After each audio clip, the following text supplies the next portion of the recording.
With us throughout the evening, but your commentary match for this game between Blackburn Rovers and Newcastle United at Ewood Park in the FA Cup 5th round, Stephen Warnock and John Murray. Yes, thank you very much, Kelly. Welcome everyone inside Ewood Park here on quite a damp Lancashire night, but there's a great noise coming out of the Darwen end now. And I think we can say, Stephen Warnock, that all of the Newcastle fans who've had difficulties getting in there was some sort of ticketing problem, and there were long queues outside. I've seen pictures of them. They have all got in, so it looks as though the 8 o'clock kickoff was the right decision to make sure they were all in there, because the FA Cup is so important to them this season. Yeah, it's a huge competition for them, and they'll know that they'll have to back their team tonight, be loud, be vocal, which they have been since they've got into the ground. They can play a huge part in this game tonight. They can lift the team and they can back them all the way, and it'll be a tough night for them if Blackburn are as organised as they have been since John Eustace came into the club. Yeah, it is only John Eustace's 5th match in charge, and he's yet to win one. Wouldn't be a bad way to start if you were able to knock Newcastle out of the FA Cup and reach the quarter-finals for what would be a second year running for Blackburn Rovers. Now the Newcastle end is absolutely packed, but the home sections, I think they're hoping that it'll be somewhere in the 20,000s tonight, but I know tickets were still on sale last night, and over on the Riverside stand I can see lots of red and blue empty seats in there. The top tier of the Blackburn end is not open tonight, but good attendance inside the main stand, the Jack Walker stand here as well. But here we go then, Newcastle players into a huddle. They're wearing their black shirts tonight with the yellow numbers, yellow shorts, yellow socks, and Blackburn Rovers, of course, in the blue and white, the famous blue and white halved shirts that go way, way back into footballing history, as does this place, Ewood Park. White shorts and blue socks with the white tops. And this is the second of these 3 midweek nights of FA Cup 5th round commentary on 5 Live. 2 of the great clubs of the FA Cup, 2 of the great clubs of English football, and it is Newcastle United who get us underway. The ball being played back from the centre circle, and Newcastle with the ball in front of their own penalty area. Eddie Howe making 5 changes tonight. Blackburn 2 changes from the weekend, so strong teams for both, as it's played forward by Buckley for Blackburn, and Jamal Lascelles is able to come across. Lascelles has come into the side tonight for Botman, who's not involved, if you didn't hear that news earlier. Throw-in taken quickly by Blackburn, edge of the penalty area. Callum Britton, the right wing back, bounces down. Newcastle clear, but only towards the halfway line by the captain, Dominic Hyam. Gets a touch. Here's Gallagher on the edge of the box, and then it's cleared away on the edge of the penalty area by Dan Byrne. Blackburn winning it back. Strong start from them, positive stuff. Goes back into central defence. Kyle McFadzean with a long right-footed pass out to Britton on the right-hand side. Britton plays it in, but it's over the top of Smodics, and it bounces down to be headed away by Kieran Trippier. Up to Isak, Newcastle's 14-goal top scorer. Now out to the right-hand side, Jacob Murphy with the pass, but that rolls all the way through to Ainsley Pears, the Blackburn goalkeeper, who can come out and pick it up. Stephen Warnock. Yeah, McFadzean did excellently well there. Isak was trying to make a run in behind him, as was Longstaff, and he matched them stride for stride. He's going to have to do that because there will be runners from midfield. He'll have to keep his eye on them. Busy night tonight, lots of football up and down the country, so we'll keep you across all of the goals. You can follow them as well, of course, on the BBC Sport website. Notts County have equalised against bottom of the league Sutton, as there's an offside flag up against Kieran Trippier. So Blackburn with a free kick, and it is the League 2 top scorer, Macaulay Langstaff, who scored with a penalty. Notts County 1, Sutton 1. This match is on BBC One tonight, so if you're on your way home, you'll be able to tune in to Alan Shearer and co. and walk past the sign for Alan Shearer Way tonight. So as well as the Alan Shearer cupcakes that we've got for half-time, I have to say, I did not know there was a road in Blackburn named Alan Shearer Way. I drove past Dalgleish Close. There was a Dalgleish Close as well, John, that I drove past. Brilliant. So, yeah, I love touches like that. Yeah, really nice. Yeah. Not to mention Barbara Castle Way, of course, which is in the middle of Blackburn, and Wainwright Way as well, after Alfred Wainwright, the great man of the Lake District, who I would believe was a Newcastle Blackburn Rovers fan. Blackburn 0, Newcastle 0. These are the very early stages here. We'll keep you across the other 2 ties tonight as well. The Bournemouth-Leicester game, that's still 0-0. That did kick off at 7:30. Just trying to keep a grip on that. I think that was 7:30, wasn't it?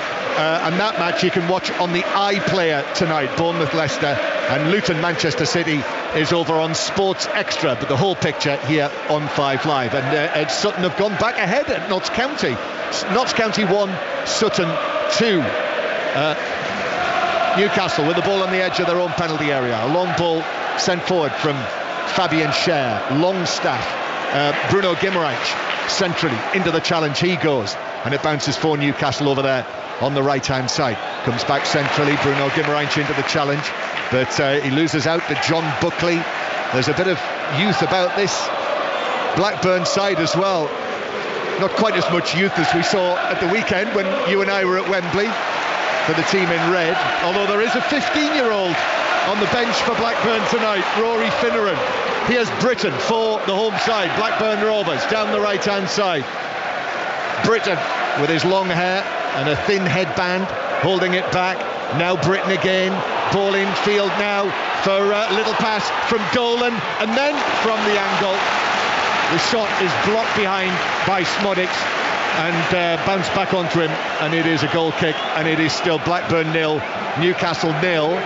But there has been a goal in one of the other 2 ties. It has come at Luton. Chris Coles. And it's come for Manchester City, John. It's not taken them long to flex their considerable muscle. Just 3 minutes in, De Bruyne to Haaland. The formidable partnership strikes. De Bruyne's ball across. Haaland beats his man, fires into the bottom corner. Luton 0, Manchester City 1. Paul Robinson.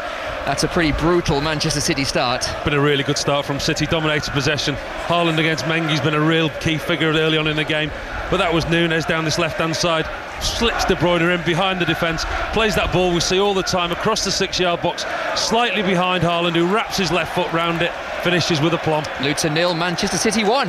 Still 0-0 here. This, like the game at Kenilworth Road, 8 o'clock start. Ball on the left.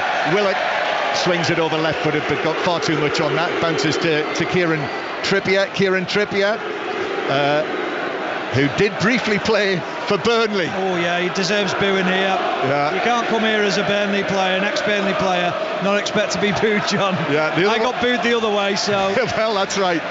Stephen, former Blackburn player, indeed, as we've discovered tonight, the last Blackburn Rovers player to play for England, the honours board. Where is that honours board? It's in reception as you walk in, John. I walked straight past it and I didn't see it.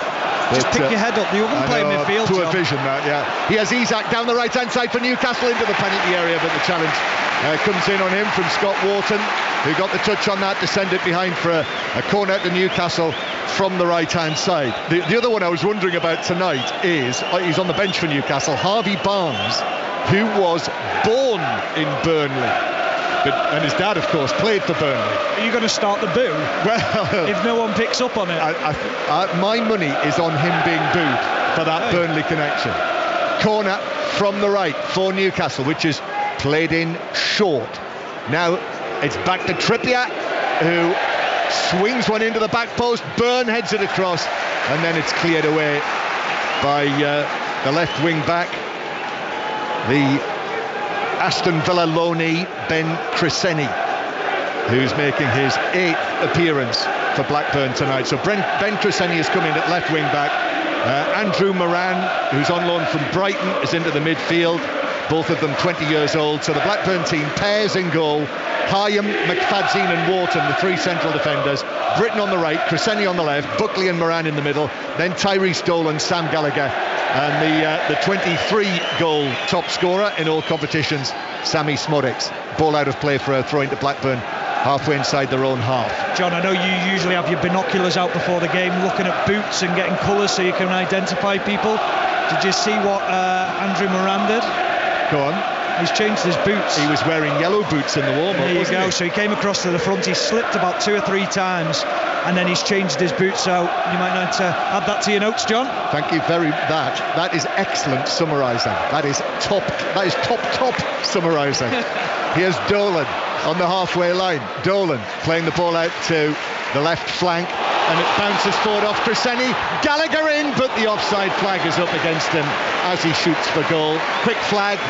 A reminder that there is no VAR here tonight. And the other thing, if you haven't picked up on this, This will be decided tonight. The FA Cup 5th round, no replays from now on. So this will be decided tonight. If necessary, there will be extra time, and if needed, penalties. And Gallagher just offside there. Yeah, ever so slightly. He tried to go a little bit too early for the run, and it was deflected into his path, but he was already in an offside position. But Blackburn have started this game well. The problem they have is that they've got 3 at the back, so the switch of play is on, and it's pushing the wing backs of Blackburn back towards their own goal to play almost as a back 5. But then Dan Burn and Kieran Trippier, then they can pick the ball up and they become the free players for Newcastle. In the big game in the relegation zone in League One, it is Port Vale 1, Fleetwood 0. Blackburn 0, Newcastle 0. Manchester City already in front at Luton with the early goal from Erling Haaland in the 3rd minute. Newcastle side tonight then, it is strong, even though he's made 5 changes. Dubravka is back in goal after missing the Arsenal match on Saturday night, so Karius is back on the bench. There is no Botman, he's only just come back, had a knee problem and didn't have the best of nights at Arsenal. He's not involved at all. Almiron, Miley and Livramento are in this quite unusually strong looking Newcastle bench tonight. So the team that is down there in the black and yellow: Dubravka in goal, Trippier, Schär, Lascelles and Byrne, Longstaff, Bruno Guimaraes and Joe Willock starting again for the first time since he's come back from his injury. Played relatively little football this season. Jacob Murphy on the right, Anthony Gordon on the left, and Alexander Isak up front. Still no Callum Wilson, who is 32 tomorrow. I was just keeping an eye on Newcastle. Kieran Trippier now is almost doing what we've seen John Stones and Trent Alexander-Arnold do, where he drifts into that midfield position, and that's because of the press that Blackburn are putting on them. They're going 3 up top against Newcastle, and they're forcing them back constantly. They're trying to find it difficult to get through, and Kieran Trippier, by just drifting in there, is asking a question of the forward 3 players. Blackburn 0, Newcastle 0. BBC Radio 5 Live. If you're on the move, you can listen to 5 Live via BBC Sounds as well, which you need. Here's Schär playing the ball forward. Byrne.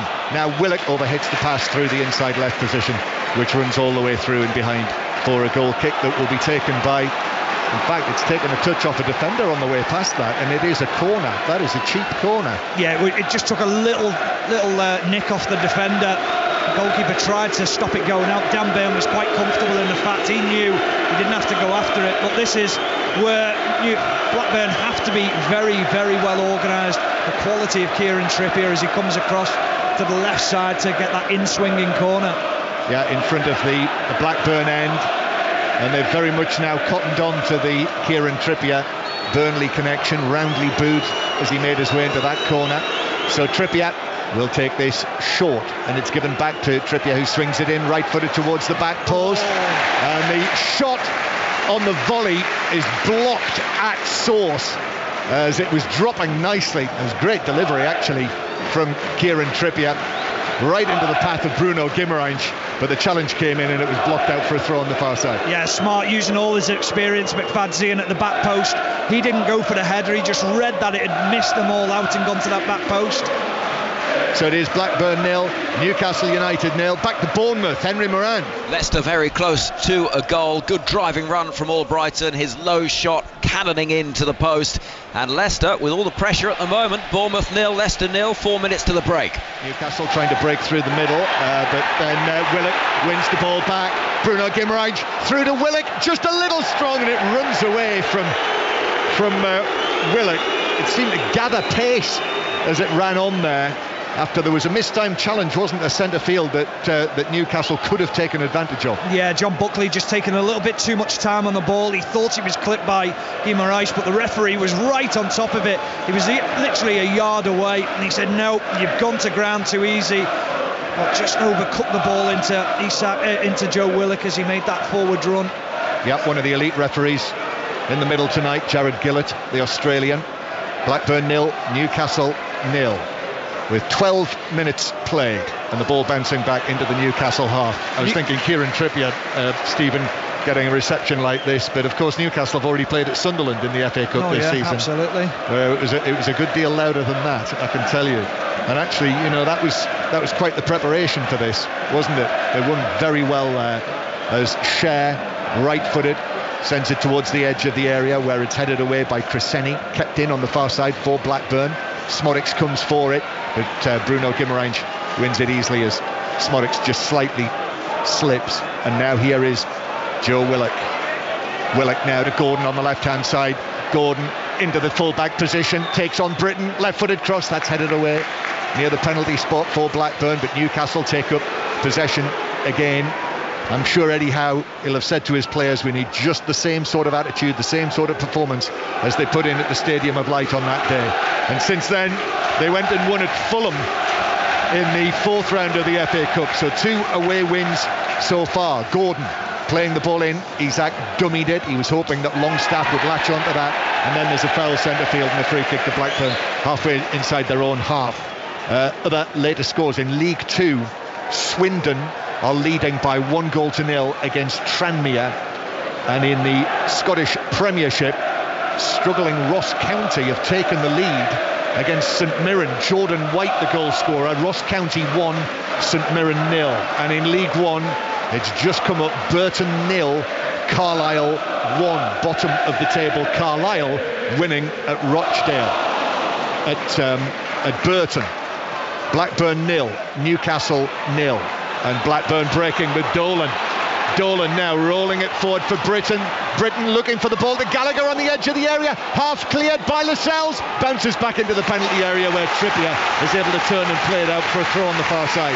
A lovely take on the turn by Dolan. He gets on the half turn, receives it on the back foot, and then he doesn't want to take too long on the ball. He just plays it up to Callum Britton and then gets on his bike to follow up in the box. Very unfortunate that it didn't quite fall his way, but they've responded well to a little bit of pressure by Newcastle. Blackburn go back to the halfway line, so we'll go back to Kenilworth Road and Chris Coles. It's a 0, Manchester City 1, but the Luton response has been good. Twice they've threatened on the left-hand side of the penalty area, twice flashing balls across the penalty area, twice just evading Carlton Morris. Luton 0, Manchester City 1. And Tranmere have promptly equalised against Swindon. It's 1-1. We've just got a stoppage in play because tennis balls are being thrown onto the pitch.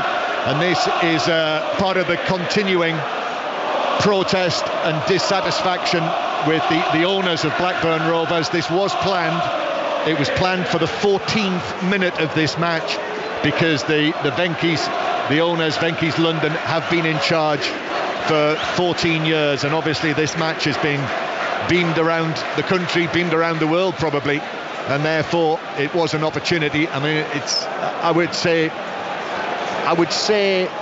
really no more than a handful of tennis balls, and they've very swiftly been removed from the pitch. I think there was 14, one for every year, wasn't there? That was the idea of throwing the tennis balls onto the pitch, and I don't think the Newcastle fans quite understood what that was about, but listen, they want to voice their anger and protest against the Venky's. Well, I'm sure Newcastle supporters who for such a long time were unhappy with the ownership of Newcastle United, I'm sure they will certainly understand the feeling, and also the chant, you might have heard it going around the ground, get out of our club. And this is Blackburn Rovers. This is their 12th season since they were in the Premier League, relegated. We remember when Steve Keane was the manager here, and Venky's took charge and have had a season in League One since then. Mind you, the one thing that you could say is that they have stuck with it. Oh, they have, yeah, and I think it's obviously disappointing the way the club's gone. It's a completely different club to the days when I was here, but they have put money into the club, maybe in the wrong way at times, and the transfer policies that they've had. And you look at some of the players and the money they could have recouped at times, it could have been a completely different story. So that's the protest. The game resumes. Blackburn 0, Newcastle 0, and Blackburn with Britton holding off Bruno Guimaraes, and then perhaps ill-advisedly back-heeling it infield straight into the path of Longstaff, but it breaks down near the edge of the penalty area, and Blackburn are able to bring it away with Andrew Moran back to Dominic Hyam, who clears to the halfway line. Smodics is not happy about the service that he's getting. He's making that clear with his body language, but here's big Sam Gallagher, and Smodics on the right gives it back to Gallagher down the right wing, but Fabian Cher dispossesses him quite easily and then beats him. Cheers from the Newcastle fans. as Cher plays it across the penalty area to Trippier, who had to control that smartly, but he did. And then there's a tug on the shirt of Jacob Murphy and a yellow card in centre field for John Buckley. I think it was Moran. Moran, it's the other one. Yeah. You haven't put your notes. You haven't updated your notes, have you, John? They are very similar, those two. Moran and Buckley. If only Moran had worn those yellow boots. Instead, he's put on a pair of boots that are exactly the same as John Buckley's. In League Two, Harrogate 0, Newport 1. So it's a free kick to Newcastle, and that's the first yellow card of the match. There has been another goal at Luton. Chris Coles.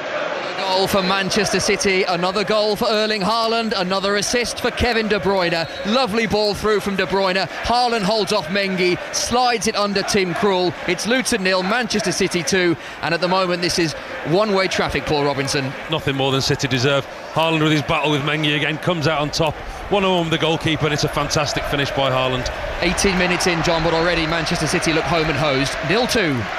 Well, Stephen Warnock, I thought that might be a challenge to the double treble tonight, but that's an excellent start from Manchester City. It really is, but I mean, you look at the team that they've put out, and Pep Guardiola's fully respected Luton because he knows that they caused them problems in the Premier League earlier on in the season, well, not so long ago, and then he knows how many teams have been to Kenilworth Road and found it difficult, so he couldn't afford to take any chances. Still 0-0 here at Ewood Park. I can tell you Newport have quickly scored a second goal at Harrogate Town, so Harrogate 0, Newport 2. And half-time now with you at Bournemouth-Leicester, Henry Moran. Goalless, good open game. Bournemouth twice coming close through Enes Unal on full debut. Leicester's Albrighton hit the base of the post just before half-time. Good intensity to the game. All we need now is a goal. Bournemouth 0, Leicester 0. So it is Newcastle in possession, halfway inside their own half. It is quite a cold night.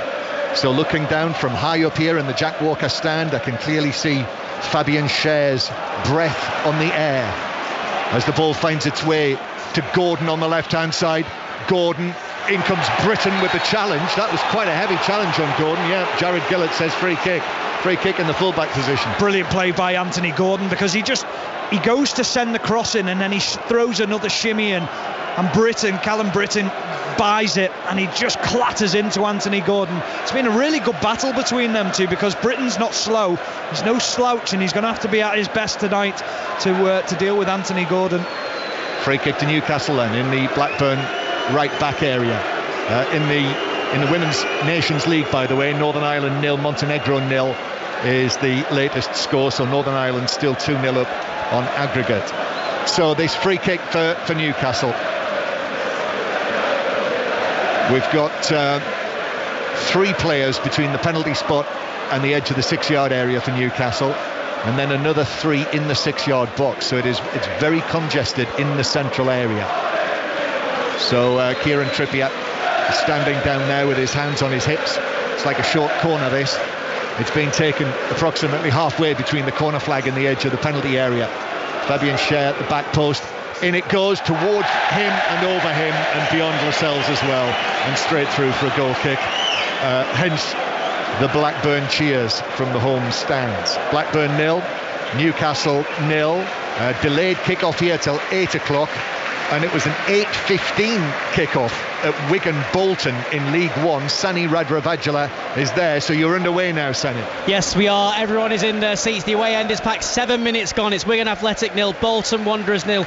So far, only chance for Josh Sheehan over the bar from distance, but the atmosphere is certainly electric here. 0-0. And let's get an update as well in League One from the Derby-Charlton match. Tom Gale. 0-0 here, John. It's a game dominated by the host, but Charlton with the first effort on target. Panucci Kamara let fly with his long right leg 25 yards out. Wildsmith pushed it around for a corner. It's Derby 0, Charlton 0. In League Two for the second time in the match, Notts County have come from a goal down to make it 2-2. Notts County 2, Sutton 2. Ball out of play for a throw into Blackburn halfway inside their own half. That is taken back to Cresceni. Turns, gives it back to Scott Wharton, the older brother of Adam, who's now at Crystal Palace, of course, since his move in January. As Blackburn, with Britton on the right-hand side, go back to the halfway line. Hyam, the captain, who scored here in the 1-1 draw with Norwich at the weekend. And then the extremely well-travelled Kyle McFadzean brings it over the halfway line. Pass down the line from Smodics to Britton. Smodics comes short now to receive it. He's in the full-back position. But Britton's still in possession, up against Byrne. Tried to play it past him, but the cover was there for Newcastle. And Bruno Guimaraes was able to help out the big left-back, Dan Byrne. Livramento on the bench tonight. Long clearance from him towards the halfway line, but Blackburn can take up possession again. McFadzean, the number 55, plays it infield, but Bruno Guimaraes is able to take the ball away from Dolan and then give it forward in the centre circle to Murphy. He's got Trippier advancing down the right, but he actually goes full circle and goes back to Bruno Guimaraes in the centre circle, who curls the ball beyond Isak and through to goalkeeper Pez. So it remains 0-0. Let's make another visit to one of our featured matches as well. Forest Green were 1-0 up on Wrexham. Last we heard from Sheridan Robbins. They still are 1 goal to the good. Wrexham knocking on the door, but Forest Green are defending superbly. Steve Cottrell's got them very well organised, as Elliot Lee just has a shot from distance. It's well saved by the goalkeeper. It's still Forest Green 1, Wrexham 0. Still Blackburn 0, Newcastle 0 in the 5th round of the Emirates FA Cup here at Ewood Park, right next to the River Darwen, which runs alongside the Riverside Stand, the low-level Riverside Stand on the far side of the ground with its corrugated roof. The ball back to Cher, halfway inside his own half, then over to Lascelles, then out to Trippier in front of that Riverside Stand, passes it down the line. This is for Murphy to chase, but Treseni gets the better of him there. Well defended. And it goes back to Wharton on the edge of the box, although it's played in to Moran, who had to be careful, but he was quick to it, and played it back to his goalkeeper, who was able to clear. I can see very much, by the way, with the number 24, Andrew Moran, why they call him, or he has been called, the Irish Phil Foden. He's got a little bit of look at that about him. As Newcastle attack again with Murphy down to the byline, and he wins the corner for Newcastle from the right. Just having a couple of problems at the moment. Blackburn getting outnumbered in midfield. You've got Buckley and Moran holding in them positions, but they're getting outnumbered at 3v2, and Dolan needs to come back and sit on Guimaraes and just give his midfield a little bit of a hand, but also Sam Gallagher needs to get hold of the ball a little bit more up front. Corner for Newcastle. Trippier with the outswinger, which is headed away by Gallagher. Newcastle still with the ball. Murphy back to Trippier on the right, then back to Jacob Murphy, who plays it into Isak on the edge of the penalty area, but the touch took him wide, and he's taken further over there to the far side, but keeps possession for Newcastle. It's Murphy again, square to Bruno Guimaraes, right-footed ball curled into the area. That one is headed away by the Blackburn defence by McFadzean, and then the ball over the top bounces all the way through for a goal kick to Blackburn. A goal at Derby, Tom Gale. Derby 1, Charlton 0. John, with their first effort on target, corner swung in at the near post. Erin Cashin to head home his 3rd of the season. We're in the 40th minute. It is Derby 1, Charlton 0. And Swindon now lead Tranmere by 2-1. 0-0 here in the FA Cup, as Tyrese Dolan turns away from Bruno Guimaraes, and then Dolan plays it through the middle for Buckley, and Buckley takes it on, finds Smodics with a shot, top left corner of the outside of the goal, and some Blackburn fans, I think in the Jack Walker stand here, thought that was into the top corner, but it hit the outside of the frame of the goal, the side netting, and was wide and behind for a goal kick. Yeah, applauded by manager down in front of us, John Eustace. He's out on his technical touchline, applauding the play. It was lovely play by Dolan, slides the ball into Buckley, and then Buckley, he just glides across the turf and then outside of the foot into the path of Sammy Smodics, who pulled away from Lascelles on the left-hand side, and he just fired it high into that top corner of the side netting, very close for Blackburn. That's the best passage of play that they've had. Yeah, I think that's the best passage of play actually that we've seen, the closest we've come to a goal. Blackburn 0, Newcastle 0. Sammy Smodics, he looks sharp, doesn't he? He looks like his body language, the way that he carries himself. With these 23 goals this season, scored 5 goals in the FA Cup, so he's actually the joint top scorer in the FA Cup from the first round prop up onwards, with the 3 goals against Cambridge in the 3rd round, the hat-trick there, and then 2 against Wrexham when they won very well against Wrexham in the 4th round in what looked like a tricky tie. He has Dolan for them, but overhits the path that will roll all the way through to goalkeeper Dubravka, who passes it out from the back. And Newcastle building on the far side with Trippier. He just checks 7 or 8 yards inside the Blackburn half and then goes back to Jamal Lascelles, who has come in for Botman, but of course has seen so much football when Botman was previously out that this is his 20th start of the season, so really should come seamlessly back in alongside Fabian Schär. He has Murphy, another one with injury problems this season. Remember the shoulder difficulties that he had, and he needed to have an operation. Elliot Anderson among the substitutes tonight as he comes back. Matt Targett's not far away. I think Nick Pope is not too far away either from a return for Newcastle, so very much easing. I think I make it 6 players, first team players, who are unavailable tonight, where for most of the season, a bit like Chelsea and Liverpool, it's very often been 8, 9, 10, 11 players out for Newcastle. Here is Gordon drifting in from the left hand. In comes the challenge. That was a heavy one from Smodic, and it's a free kick to Newcastle. Surprised it wasn't a yellow card, I have to say. Sarah Gillett there being very generous to Smodic. Maybe he just thinks it was a striker's challenge on Anthony Gordon, but just showed him the ball, drifted away from him effortlessly, Anthony Gordon, and then scythed down. So Bruno Guimaraes to take this free kick from the angle. Although Dan Burn comes across and actually will just tap it to him, so gets the ball moving. Guimaraes back to Dan Burn on the left, and then Gordon sets off on a run infield away from Tyrese Dolan, the former Manchester City youngster as he was. Then back into the centre circle to Schär, Bruno Guimaraes, then back to the Swiss central defender again, Dan Burn, going from side to side. Newcastle in the central third of the field. Newcastle United, the FA Cup looks absolutely pivotal for them this season. Great history for both of these clubs, 6 times winners each. But I mean, it's almost ancient footballing history when Blackburn and Newcastle were winning the FA Cup, as Pears comes out of his penalty area and clears it out of play on the halfway line. Blackburn's most recent FA Cup success in the final was 1928, and Newcastle's last one was 1955, their last domestic honour, so that is 69 years ago. That's why you can hear that noise that's coming out of the Darwin end, as possession is lost centrally by Longstaff, and now it finds its way to Dolan, who shoots low, and Dubravka gets a crucial touch to it, and that touch took it away from Smodic, who was there in the 6-yard box. And really it was a tap-in for him, but Dubravka's late touch just took it away from him and through for a corner. Well, the 2 best moves from Blackburn have come from them pinching the ball off Newcastle, and Moran pinches the ball and he waits perfectly to release the pass at just the right time, and he releases it into the path of Dolan. He strikes it hard and low in the far right hand corner of the box into the bottom left, and as you say, John, fingertip save from Dubravka saves a certain goal.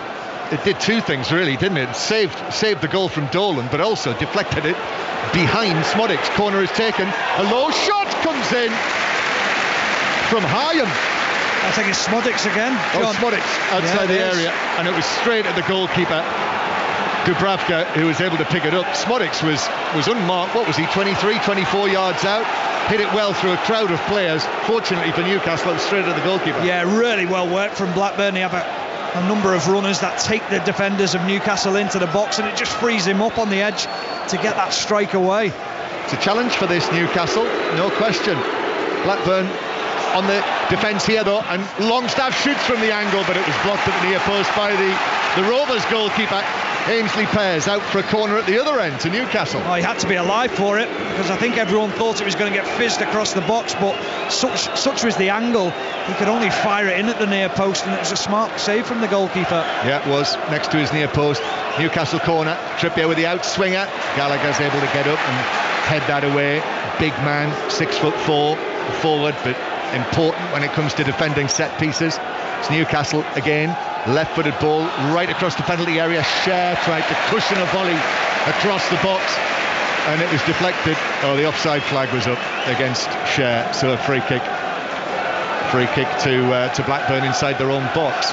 Port Vale 2 up now on Fleetwood. Port Vale 2, Fleetwood 0. Salford winning 1-0 against Colchester. And we will go back to Luton and Chris Coles, where it remains Luton 0, Manchester City 2, but the FA Cup holders, they should be out of sight. Tim Krul has made 3 terrific saves to deny Grealish, Haaland and De Bruyne. Former England goalkeeper Paul Robinson watching on. Manchester City, every time they cross the halfway line, they look threatening. They're in one of those moods, aren't they? We said before the game, they've won games without playing well. Well, tonight they're playing well. The interchange between Silva, De Bruyne, Grealish and Haaland, they're a pleasure to watch this evening. And they lead Luton by 2-0. John, 33 minutes played. 0-0 here at Ewood Park. Newcastle, Longstaff heading it forward towards Gordon, and then bouncing for Bruno Guimaraes, who couldn't get the ball down actually, and has John Buckley all over the back of him, forcing Newcastle to go back to the edge of their penalty area. So back to League One, and Derby pushing for promotion against Charlton in trouble at the other end. Tom Gale. Half-time, John. Derby 1, Charlton 0. Defender Erin Cashin heading home a near-post corner. Paul Warnside on course to cut the gap to leaders Pompey to 4 points. Half-time, Derby 1, Charlton 0. In that Nations League playoff, it is now Northern Ireland 1, Montenegro 1, so that is 3-1 Northern Ireland on aggregate. And half-time at Forest Green, Sheridan Robbins. Forest Green 1, Wrexham 0. Emmanuel Osset-Davies scoring his second goal since joining in January after just 3 minutes is the difference. Forest Green really have been superb, particularly at the back, and look so dangerous on the counter. Wrexham can't break them down. Huge second half to come. Forest Green Rovers 1, Wrexham 0. So still all square in the FA Cup here at Ewood Park and Stephen Warnock. It's Blackburn who've had the better chances. Yeah, they've had 2 really good chances, and it's off the back of pinching the ball off Newcastle in key areas. And John, I spoke before about that overload in midfield. They've dealt with it now. Smodics has jumped back on Guimaraes and starting to just get a little bit of a foothold in the game. But Guimaraes now does play it through up to the edge of the area where Jacob Murphy had mistimed his run. He's trying to run across the line, the diagonal, but mistimed it. And the offside flag is up. Yeah, double thumbs up from John Eustace down on the touchline. He's asking them to play a higher line. He wants them to squeeze the pitch, because that pass now becomes a more sort of difficult pass. It has to be so precise, and the timing of the run has to be precise as well. And John Eustace, Stephen Warnock, a former teammate of yours at the end of his career at Derby County. Yeah, and someone who was always a student of the game, studied it so much and was always watching what coaches were doing, how the managers were working. It's no surprise to see him on a touchline. It's no surprise to see how his managerial career so early on has started so well. What did you think when he took this job then, knowing him as you do, in the way that he lost his job at Birmingham City in October and received a great deal of sympathy, didn't he, for the way that it worked out there, replaced by Wayne Rooney as Guimaraes is fouled just inside his own half, a free kick to Newcastle? I just don't think it would have fazed him. I think he'll have enjoyed the challenge and what's ahead. He knew what he was probably coming into, a difficult situation with the ownership, lack of money. It's probably very similar to what he knew was at Birmingham when he went in there. But it's still Blackburn Rovers, isn't it? Still one of the great names of English football. Absolutely. Here's Longstaff for Newcastle. Goal out to the right-hand side, still mildly being booed. Kieran Trippier comes back centrally to Cher, right-footed clip from him. That's taken down by Isak, left side of the penalty area. Isak onto his left foot, goes for the byline, but there are 2 defenders there with him. So Dan Burn helps out, the towering figure of Dan Burn against Tyrese Dolan. And Burn is able to get the ball across from the other corner flag, but Hyam's able to step forward and clear that away, back to the halfway line. So Newcastle have to start again as they play towards the Blackburn end, the Ronnie Clayton Blackburn end, to give it its full title. Ball towards the edge of the box, stretch from Longstaff, Gordon's in as well, and then Longstaff in on the challenge on Moran. Thought that might have been a free kick, certainly the Blackburn fans did, but Newcastle keep possession, and now it's Lascelles who will bring it forward, but then plays it square towards Dan Burn, and Burn, having miscontrolled, Smodics was all over him, and Burn had to knock it all the way back to Dubravka. Stevenage winning 1-0 against Cambridge in League One. I will run you through all of the half-time scores when we've got them in. The 7:45 kickoffs, that is, as Dubravka clears the ball from just inside his penalty area. Comes back to Lascelles on the edge of the box. Now Bruno Guimaraes picks a pass over the halfway line. Good pass as well to Willock, who runs away from Smodics. He's got Isak to his left, but he went infield himself, and then John Buckley was able to put in the challenge to win the ball back for Blackburn. Really like him, really like him. Confident on the ball, very calm in the way he receives the ball. He's not the tallest, he's probably 5'9", 5'8", 5'9". He can certainly put himself about, not afraid to tackle. Yeah, as we've said, he's a very similar build to his midfield partner Andrew Moran, John Buckley, but he's a Mancunian that came through the Blackburn Academy and was actually at Sheffield Wednesday this season on loan, but was recalled last month. So that is John Buckley, the number 21, alongside the number 24, the Irishman Andrew Moran in midfield. Newcastle with it on the far side, playing it back towards the halfway line by Lascelles. We'll see it all the way back to Trippier. Just have a little bit of a switch up, John. Isak's come out into this left-hand side. Anthony Gordon's now gone into the centre forward position, and it's allowing Joe Willock just to play. He just loses the ball out of play, but he's playing in a little pocket of space, and it is causing the two midfielders of Blackburn a problem. He's getting in between Callum Britton on the right hand side and John Buckley, and it's asking Buckley a difficult question as to whether he goes and presses Guimaraes or whether he just keeps his eye on Joe Willock. Yeah, Willock just sort of took a heavy touch there, didn't he, and miscontrolled it out of play. Newcastle have got it back inside their own half, so for Joe Willock, he's just feeling his way back. He's had this Achilles problem that then reoccurred, which was the reason for these two spells out that he's had this season. So this, only his 4th start of the season, only his 8th appearance in all. But you know, when he's in his stride, Joe Willock, he's a useful midfielder. And the ball's out of play on the halfway line. Blackburn 0, Newcastle 0. Back to Luton, Chris Coles. Luton 0, Manchester City 2. 5 minutes to play until half-time. Nothing to report in terms of goalmouth action, but a disconsolate-looking Jack Grealish has just gone off the pitch as Haaland comes in for his hat-trick. And Haaland has a first-half hat-trick against Luton at Kenilworth Road. Another one-on-one, a little dink over the goalkeeper, and that's the game for sure. Luton 0, Manchester City 3. Yet another Erling Haaland hat-trick for Manchester City. Death, taxes, and Erling Haaland hat-tricks. Ball played forward for Newcastle, but cleared away on the edge of the penalty area by Hyam. And just when you thought that he was going through a period where he wasn't quite at his best, and he certainly missed some chances over the course of recent weeks, there we are, hat-trick before half-time. Ball played over the top for Newcastle, down the right-hand side. Trippier, they're appealing for offside, but Trippier on the fall, crossed it beyond the far post. Dolan in danger of losing it, he has lost it to Gordon.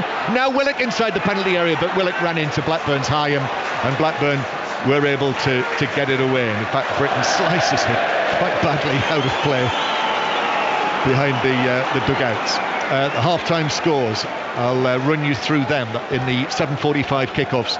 All the League Two half-times are in, but Newcastle are on the attack here with Isak, left foot then onto his right, but then the ball infield loses possession, and Smodics over to Cresceni, up towards Gallagher, but Gallagher is easily dispossessed by Lascelles. So in League Two, these are half-time scores. Forest Green 1, Wrexham 0, Harrogate Town 0, Newport 2. Newcastle are on the attack on the right-hand side. Murphy goes around the outside, swings the ball over, but it's caught by goalkeeper Pears at the near post. Notts County 2, Sutton 2. Sutton, the bottom club, have been ahead twice in that match. Sutton, not Sooty. Salford 1, Colchester 0. Swindon 2, Tranmere 1. And Walsall 0, Accrington 0. John, I think Blackburn have got a problem here. I think Sam Gallagher might be coming off. He just looked across, felt his calf, and John Eustace turned round to the bench and sort of signalled that he needs his substitutes to get warm. So that is a concern for Blackburn. That's a big loss, isn't it? Quite literally. Well, it is because of his presence, but his performance has been poor tonight. He hasn't held it up well. He's been taking too many touches. He hasn't looked confident in his own game. whether he's been carrying an injury and perhaps a little bit in the back of his mind worried about it. Here he is. Well, here he is now in possession. Gallagher gives it centrally to Smodics. Gallagher then makes his way through the middle. The ball's with Dolan. In comes the cross, but a diving header away to comparative safety from Lascelles. But Blackburn come again, and it's Dolan. Sharp runs his foot over the ball, but actually doesn't beat Isak, who I think might have run the ball out of play, but the assistant says no, and then is upended as he ran on with it. So it's a free kick to Newcastle halfway inside their own half. What feet from Isak. Just glides across and nutmegs two players down the left-hand side. Quite brilliant from Isak. All the half-times now in League One after we hear from Henry Moran at Bournemouth. It's into the second half, still Bournemouth 0, Leicester 0. Marco Senesi's cross almost all the way in, but striking the post. Bournemouth coming close, still goalless. Smodics now latches onto this ball on the edge of the box, takes on Shah, left foot shot! And I think Dubravka got a fingertip to that. Might have been going over anyway, but he certainly wasn't taking any chances, and it's a corner. He's quick and he's direct, isn't he, Smodics? He just plays on the shoulder and he gets played in down the left-hand channel, gets himself in a 1v1 with Sher, and he fancies it and he drives at him, tries to take it on his right foot, then drags it onto his left, gets a strike away. Smart save from Dubravka, one that he should make though. Yeah, above his head. But again, well struck by Smodics. So it's a corner for Blackburn. Scored from a corner at the weekend, didn't they? Hyam with a back post header. So that was from the other side. But this is a right-footed in-swinger. The ball boy actually wanders in front of the corner taker. That's one of the no-nos. As the corner is then taken to the back post, but it's caught by Dubravka. And maybe John Buckley, the corner taker, can say, well, that ball boy put me off, ran in front of me. Half-time scores in League One. Burton 0, Carlisle 1, Derby 1, Charlton 0, as we've heard, Leyton Orient 0, Blackpool 0, Lincoln 1, Shrewsbury 0, Port Vale 2, Fleetwood 0, Wickham 0, Cheltenham 0, and we've got 1 minute of added time. And there has been another goal at Luton in the FA Cup, Chris Coles. And it's one back for Luton, and what a magnificent goal from Jordan Clark, 25 yards out. He arrows it into Stefan Ortega's corner. Paul Robinson, maybe we were too quick to write Luton off. Well, completely against the run of play. The first shot that Luton Town have had on target, and that's the theme of Manchester City's season, conceding with the first shot on target. But what a goal. Jordan Clark, 25 yards out, right foot curler into the top corner. Maybe there's a chance. Into first half stoppage time, Luton 1, Manchester City 3. That would be a story, wouldn't it, if Luton came back from 3-0 down to Manchester City. But strange things can happen. Guimarães heads the ball out to the right hand side to Murphy. Murphy back to Bruno Guimarães. Guimarães, little ball towards the edge of the penalty area, but Treseni was able to step in, and then there's a block by Trippier, which stops that Blackburn attack, concedes a free kick, and Jared Gillett looks at Trippier and leaves it at that. Long glare, wasn't it? It was, do I get bought, do I buy into that? And that is half-time. That could have been a yellow card. I think it should have been, because there was two clever tactical fouls by Kieran Trippier when he knew that Blackburn were breaking and it was going to be an awkward situation for his team. So there we are, Stephen Warnock, 0-0 at half-time. And this has not been like the Newcastle match at Sunderland when Sunderland were outclassed in the first half. You know, Newcastle have had a lot of the ball, but when you think about it, they've not really come close to scoring. No, they haven't, and Blackburn, you'd say, have arguably had two of the clearer chances. One at the end, add it to a third, make that a third, with Smodics having a shot at goal. But Blackburn have done well. They've been organised.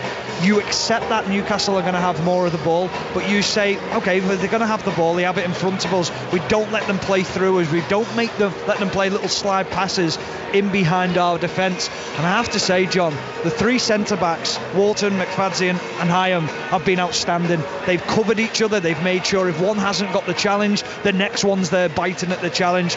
Newcastle know they're in a game, and John Eustace at half-time will be absolutely delighted with his team's performance. Yep, we'll have to see if Sam Gallagher's going to be able to come out for the start of the second half. But we said, didn't we, on our social media, various videos before the start of the match. Could Blackburn play on the fact that Newcastle know how important this is? And certainly they've made them think a thing or two. Half-time, Blackburn 0, Newcastle 0.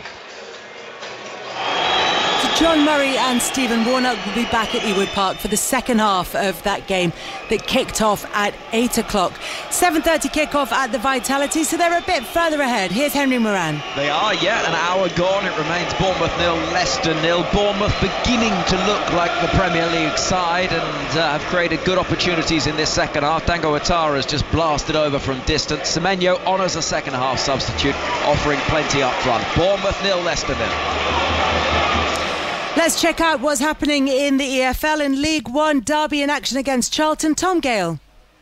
Where we're just underway in the second half, Kelly. Derby 1, Charlton 0. Interest in both ends of the table. Erin Cashin's header currently has Derby moving to within 4 points of the leaders, Portsmouth. Whereas for Charlton, with the results elsewhere, especially Port Vale, only goal difference keeping them out of the bottom four. It is Derby 1, Charlton 0. Elsewhere in League One, Wigan taking on Bolton. That one was an 8:15 kick-off, and watching it for us, Sanri Rajavajala. 35 minutes gone, Wigan 0, Bolton 0. Blood and thunder so far, but Bolton have dominated possession, and Victor Obiaja has just had a chance smothered for a corner. 0-0 here, Wigan, Bolton. Sani, thank you very much. And the half-time whistle about to go, or has just gone, Chris Coles at Luton. It has just gone at Luton, Kelly. Luton 1, Manchester City 3. We thought we'd be entertained, and it really hasn't disappointed. The holders blitzing Luton for 44 minutes. An Erling Haaland hat-trick, drilling a De Bruyne cutback into the corner. De Bruyne assisting his second, a through ball for Haaland to drill past Krul. And then he got his hat-trick, and we all thought, well, that was probably that. Lovely finish as well for his third. Another little dink over Tim Krul. But Jordan Clark bent superbly into the corner from range. A really fine strike, and it just puts this game ever so slightly, Paul Robinson, back in the balance, because Manchester City, irrepressible for 45 minutes. They could have been 5 or 6 up, but that goal just puts an element of doubt back into the game. Well, both managers' team talks will have changed very quickly in the last 2 minutes. I mean, Luton have been completely outplayed. You've got to give Manchester City a lot of credit. They've looked like the champions and FA Cup holders that they are. Kevin De Bruyne coming into the side after his rest at the weekend. Mateus Nunes has been at the heart of everything that they've done. They've slipped balls down the side of the two centre-halves of Mengi and Burke, and Haaland's just looked a complete handful. The battle that he's having with Mengi, he's coming out on top. He gets down the side, he's been through one-on-one. Haaland's got a hat-trick, he could have had 4, 5 at least. I mean, the opportunities that Manchester City have had, they've looked a different level. But then, as you say, just before half-time, Jordan Clark, from nowhere really, completely against the run of play, with Luton's first shot on target, a quick 1-2 with Ross Barkley on the edge of the box, curls a ball brilliantly into the top left-hand corner of Ortega's goal, and it gives them a hope. One sour note to mention, Kelly, for poor old Jack Grealish, who's had game time limited. He went off injured. Jeremy Doku came on and he went straight to the bench. He kicked some ice over. He put a jumper on his head. He looked absolutely distraught. So we're not sure what's wrong with Jack Grealish, but he's off the pitch and he looks like he's got an injury that, well, certainly from his body language, could be a bad one. Thank you, Chris, and thank you very much to Paul Robinson as well. They're keeping us across everything that's happening in that game at Kenilworth Road this evening. Michael Appleton is also with us and watching this evening's games. As the guys were saying, Manchester City have been in control against Luton, and they would expect to have the lion's share of the possession, the lion's share of the chances. Is there enough, though, from Luton to suggest that they just might be able to take something from this game? Well, I think obviously Rob's going to earn his money tonight at half time to try and convince the players that there is. And I mean, obviously, I take the point that Paul was mentioning about, the scoring the goal so late as they did and giving them a little bit of hope. I think actually that might actually go against them and stay with me when I say that. I think because that will give them a little bit of confidence, they're going to obviously free them up a little bit, and it's going to obviously give them an opportunity to try and flood bodies forward, to try and get back into the game. I think that'll suit Man City. And having watched, a sort of large sort of parts of that game in the first half, Man City were breathtaking at times, and possibly because of how aggressive Luton were on the night. They're certainly leaving it 1v1, 2v2 at the back and playing such an aggressive high line. But like the guys have said, it could have been 5, 6, even 7 at times, the opportunities they have. And if it wasn't for Krul, it probably would have been that scoreline. Michael, for now, thank you very much. Michael Appleton with us throughout the evening here on 5 Live Sport, and we'll keep you up to date with all the goals that are going in across the FA Cup, Leagues 1 and 2, the Scottish Premiership, and we'll do all of that plus second half commentary from Ewood Park after the BBC News with Nick Hatfield. Listen on BBC Sounds. This is BBC Radio 5 Live. Thank you, Kelly. Good evening. The former chairman of the Post Office, Henry Staunton, says he's the victim of a smear campaign and has repeated his claim that he was asked to slow down compensation payments to victims of the Horizon IT scandal. The business secretary, Kemi Badenoch, has previously accused him of lying about that. Mr Staunton's evidence to the Commons Business Select Committee overshadowed the main focus of today's hearing, delays in the compensation scheme. Sally Stringer ran a post office for nearly 20 years and lost more than £50,000. She told 5 Live the government is dragging its heels. The ITV programme has put it back into the public focus, much to the annoyance of the Department of Business, who quietly will do nothing given the chance and push from one room to another and back again. And they're now in the footlights of this, so sacking the chairman is a good way out of it. The UK COVID inquiry has heard disappearing text messages were used during the pandemic by the then Health Minister for Wales, Vaughan Gething. The claims were made on the first day of 3 weeks of hearings in Cardiff looking into the Welsh Government's preparedness and handling of the pandemic. A lawyer for the Welsh Government insists WhatsApp wasn't used for decision-making. Israel and Hamas have downplayed President Biden's claim that a ceasefire in Gaza could be agreed as soon as next week. A framework for a pause in the fighting has been proposed, but both sides say too many disagreements remain. The leaders of Birmingham City Council have agreed budget cuts of £300 million and a council tax rise of 21% to tackle its financial problems. The authority is in effect bankrupt. The full council will vote on the measures in a week's time. And a sixth person has been arrested by police investigating a suspected Russian spying. The Bulgarian national living in West London will appear before magistrates tomorrow, charged with conspiring to collect information useful to an enemy. 5 other people are due to stand trial on similar charges in October. Good morning. A couple of pretty big stories to talk about today. 5 Live Breakfast. Every weekday morning from 6, wake up to the latest news. They breached the building with an explosive. Updates from the world of sport. I don't ever see us out of the typewriter until it's mathematically impossible. And of course we hear from you in My Opinion. In my opinion. In my opinion. And in my opinion.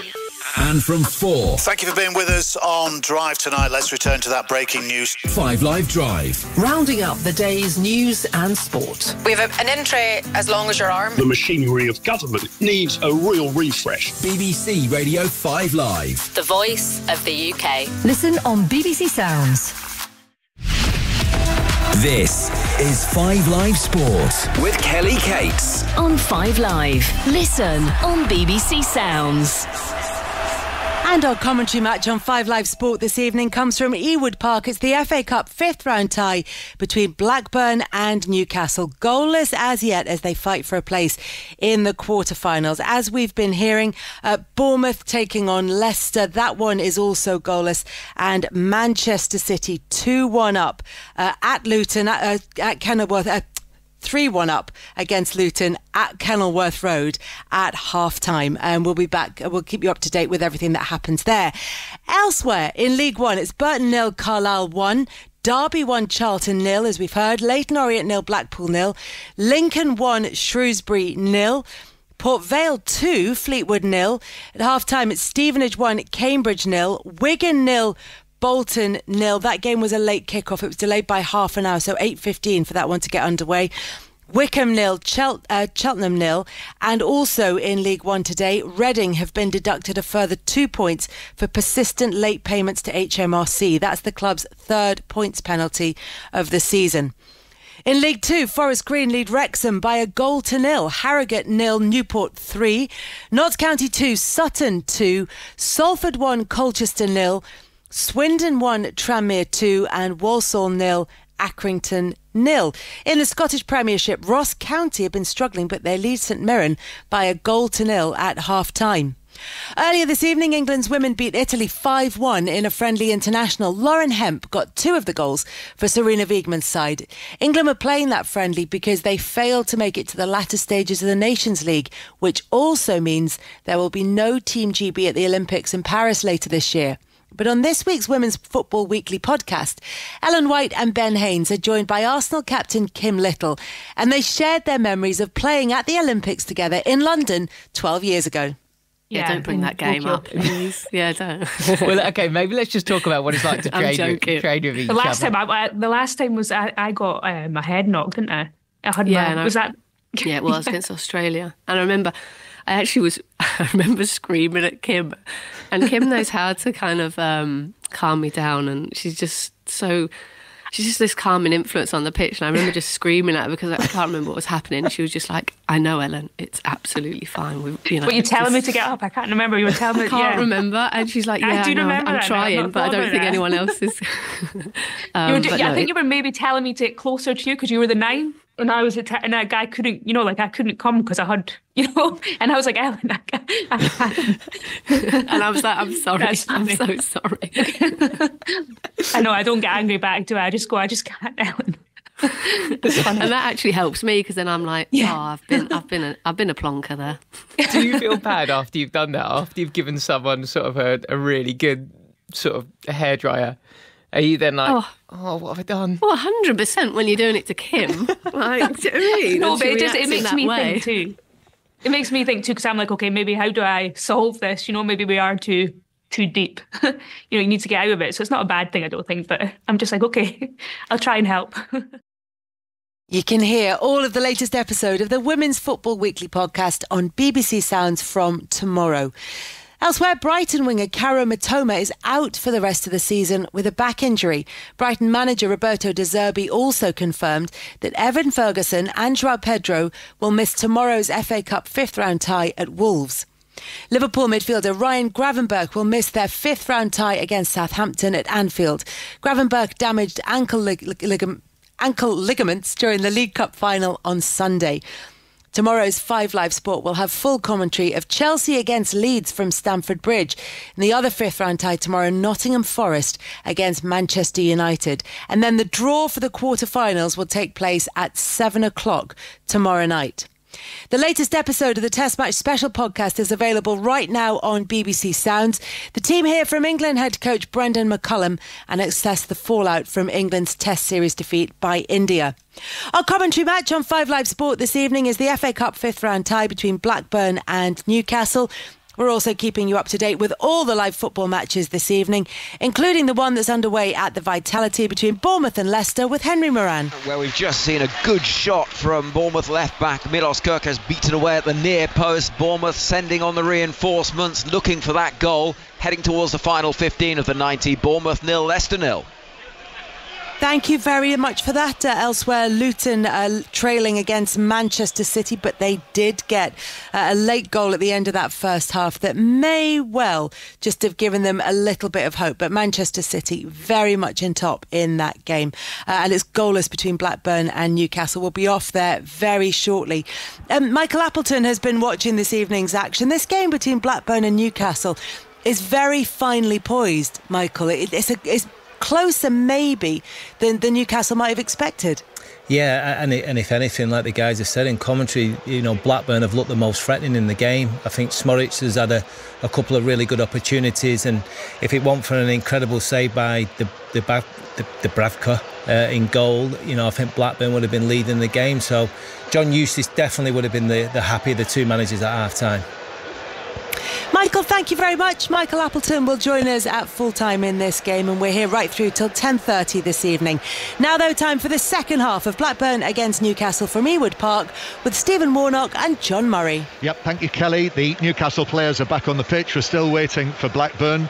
Still Bournemouth 0, Leicester 0. You can watch that on the iPlayer. Luton 1, Manchester City 3. The commentary on that is over on Sports Extra, and there is going to be a Blackburn change. And just hearing that news, Arno Sigurdsson is going to come on to replace Sam Gallagher. So Sam Gallagher, as Stephen Warnock suspected, will play no further part in this match.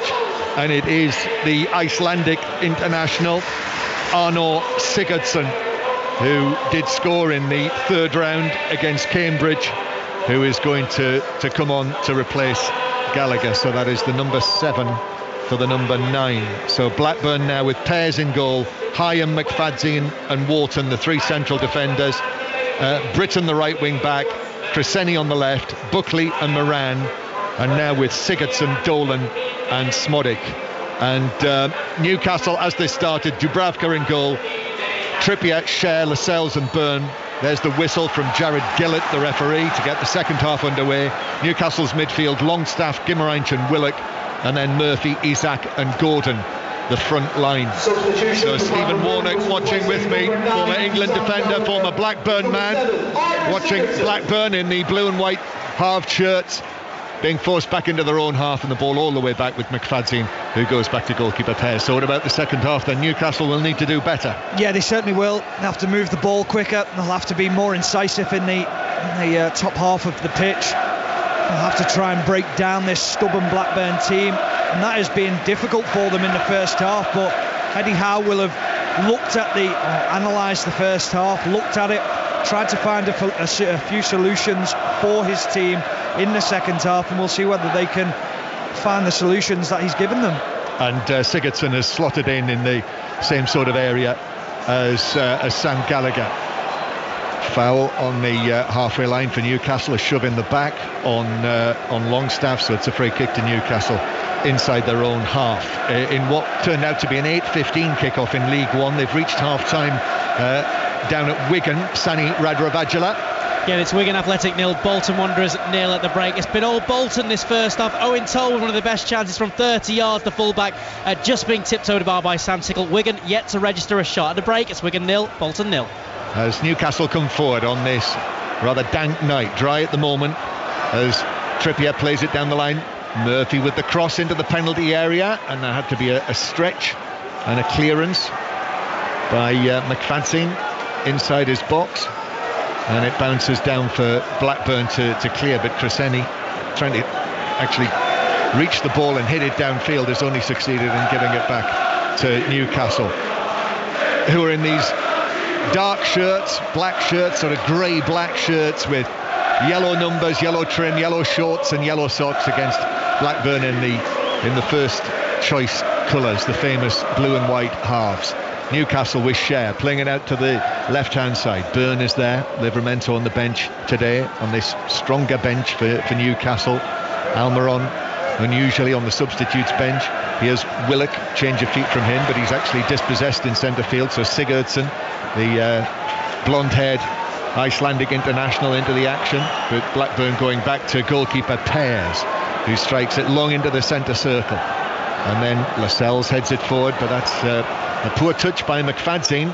So Newcastle are able to play it forward through the middle, where Willock is fouled. So free kick, central area, middle of the half. Well, he's allowed one mistake in the night, McFadzean, because he's been outstanding so far in the game. Just tries to play a first-time pass out into the left back position, gets it wrong, and then commits the foul. And they were poor with the set pieces in the first half. Newcastle will be hoping for more quality in the second half, as the expert that they have, Kieran Trippier, stands over this one. Yeah. So Blackburn hold their line with McFadzean issuing the orders. Moved from Coventry last month during the transfer window, and as I say, 37 years old tomorrow. So Trippier, as Newcastle attack towards the end, where their 7,000 supporters are almost always standing. Ball now played square by Trippier, then flicked into the penalty area, but blocked on the edge of the box after it was played in there by Bruno Guimaraes. And actually Newcastle are being forced all the way back into their own half, and to give it back to Dubravka, and the goalkeeper hits it long and right-footed downfield, where the free kick is given against Dan Byrne. Blackburn 0, Newcastle 0 to League One and Derby. Tom Gale. Penalty to the visitors, Charlton, John. It's Derby 1, Charlton 0. Out-rushing goalkeeper took out the striker, and it's Alfie May, who's already bagged 20 this season. His first touch as a substitute is to find the bottom left-hand corner. He cups his ears. This is a big goal at the bottom of the table. Derby 1, Charlton 1. So big goal for Charlton. 0-0 here in the FA Cup, the Emirates FA Cup 5th round. Dolan turns, gives it out to Britton on the right-hand side. He's got Dan Burn in front of him, but he goes for the early cross, which is all the way across the penalty area for Moran, and then Moran back to Cresceni, who low with a left foot plays it into the penalty area, and rather unfortunately for Blackburn, it hits his teammate Sigurdsson and bounces behind for a goal kick. But it was the best move by Blackburn of this half. They got caught on the left-hand side. They almost get trapped by Newcastle, but they work it so well. They get the switch out to the right-hand side, cross into the box, and Moran takes a lovely touch at the back post, but then they just waste the opportunity as it crashes out off their own player to go behind for a goal kick. They can play, John, under pressure. They can play. They just have to get a little bit more confidence that they can do it on a more regular basis. Yep, still very early days. Their 5th match under John Eustace after his appointment earlier this month, after John Dahl Tomasson eventually left the club. And is now, I don't know if you've seen that, Stephen, he's now got the job as the manager of Sweden. Incredible, isn't it? John Dahl Tomasson, the former Newcastle forward. But John Eustace lost to Birmingham at St Andrews, his former club, in his first match, with Tony Mowbray then in charge. And of course Tony Mowbray, a former Blackburn Rovers manager as well, and everyone wishing him the very best. Great guy, Tony Mowbray. And then since then they've drawn 3 matches, so still looking for their first win. In League 2, Walsall have equalised against Accrington. It's 1-1. And Blackburn playing it forward to Dolan in the centre circle. It bounces down for Moran, who clips the ball over the top for Smodics to chase onto. And Smodics inside the penalty area. Lascelles going with him. Smodics then plays it all the way across to the right-hand side.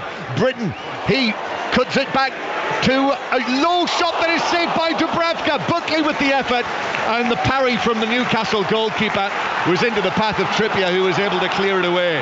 And actually now he has Isak over the halfway line. Isak, he's got to do it all himself, and he runs into McFadzean, which I wouldn't recommend anyone to do.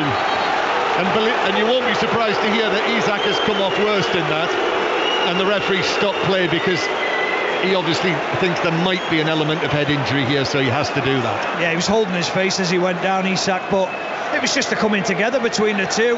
Isak's not too pleased with McFadzean as he goes over to shake his hand and say, come on, up you get.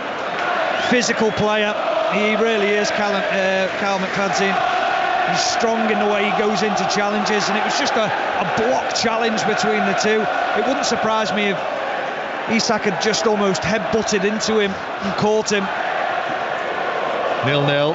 Oh, careful. Ball played back to Pears, who had to be quick, the goalkeeper, because Gordon was bearing down on him, and Gordon is super quick, as Thomas Tuchel might say, as the ball is deflected out of play by McFadzean for a throw into Newcastle down the right-hand side. I think Kyle McFadzean could have a claim to have the biggest frame of any footballer in the top 2 divisions. So that's why I would say you wouldn't want to run into him. He is solidly built. As Trippier trips Smodics, and it's a free kick to Blackburn, 10 yards inside their own half. Blackburn 0, Newcastle 0. Is it still goalless down at Bournemouth with you, Henry Moran? It is, but here comes Philip Billing. Opportunity, lays the ball off, and once again, how many times tonight, Bournemouth in a good position, failed to capitalise into the final 6 minutes of the 90. Bournemouth 0, Leicester 0.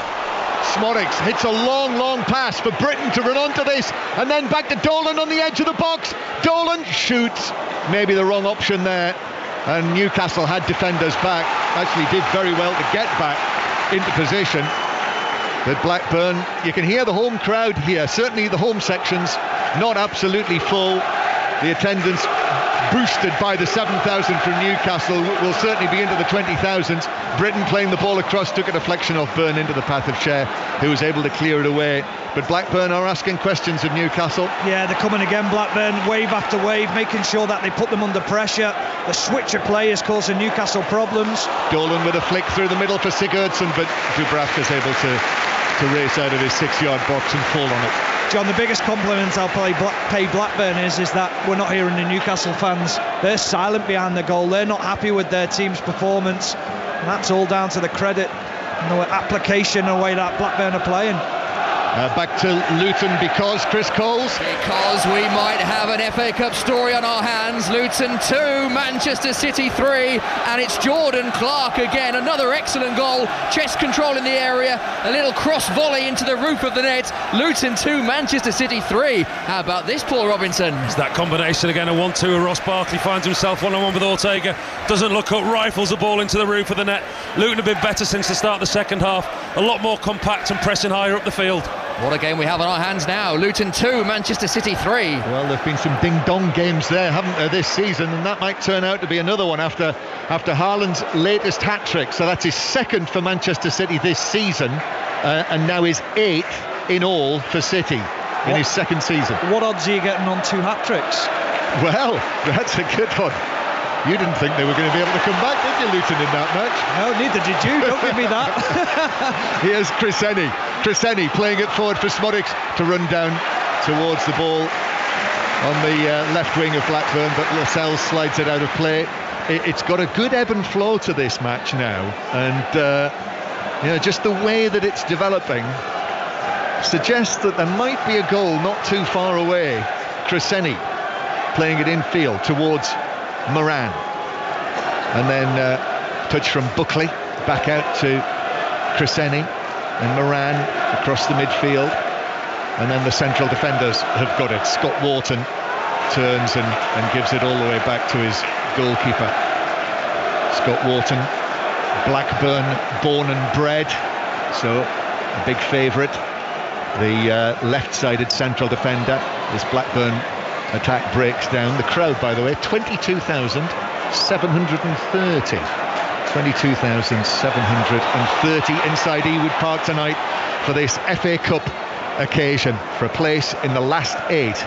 The quarter-final draw will be around about 7 o'clock tomorrow. I suspect it'll be just after 7 o'clock, so you'll hear that on 5 Live, and all of the top football covered tomorrow, where we will have commentary on Chelsea Leeds, which is a 7:30 kickoff, which will be very interesting after the events of Sunday. And Sports Extra will have the Liverpool Southampton commentary, and we'll obviously have the Manchester United match at Nottingham Forest covered, but that is on BBC One tomorrow, when Wayne Rooney will be part of the coverage on the television tomorrow night. Tonight, this match is on BBC One, so if you're on your way home, you'll be able to see the latter stages of this, maybe extra time, maybe penalties. Newcastle with the ball in the central third. Out it comes to the right-hand side here to Jacob Murphy, then back to Lascelles on the halfway line. Into the centre circle again it goes for Newcastle, and then Trippier is dispossessed by Blackburn.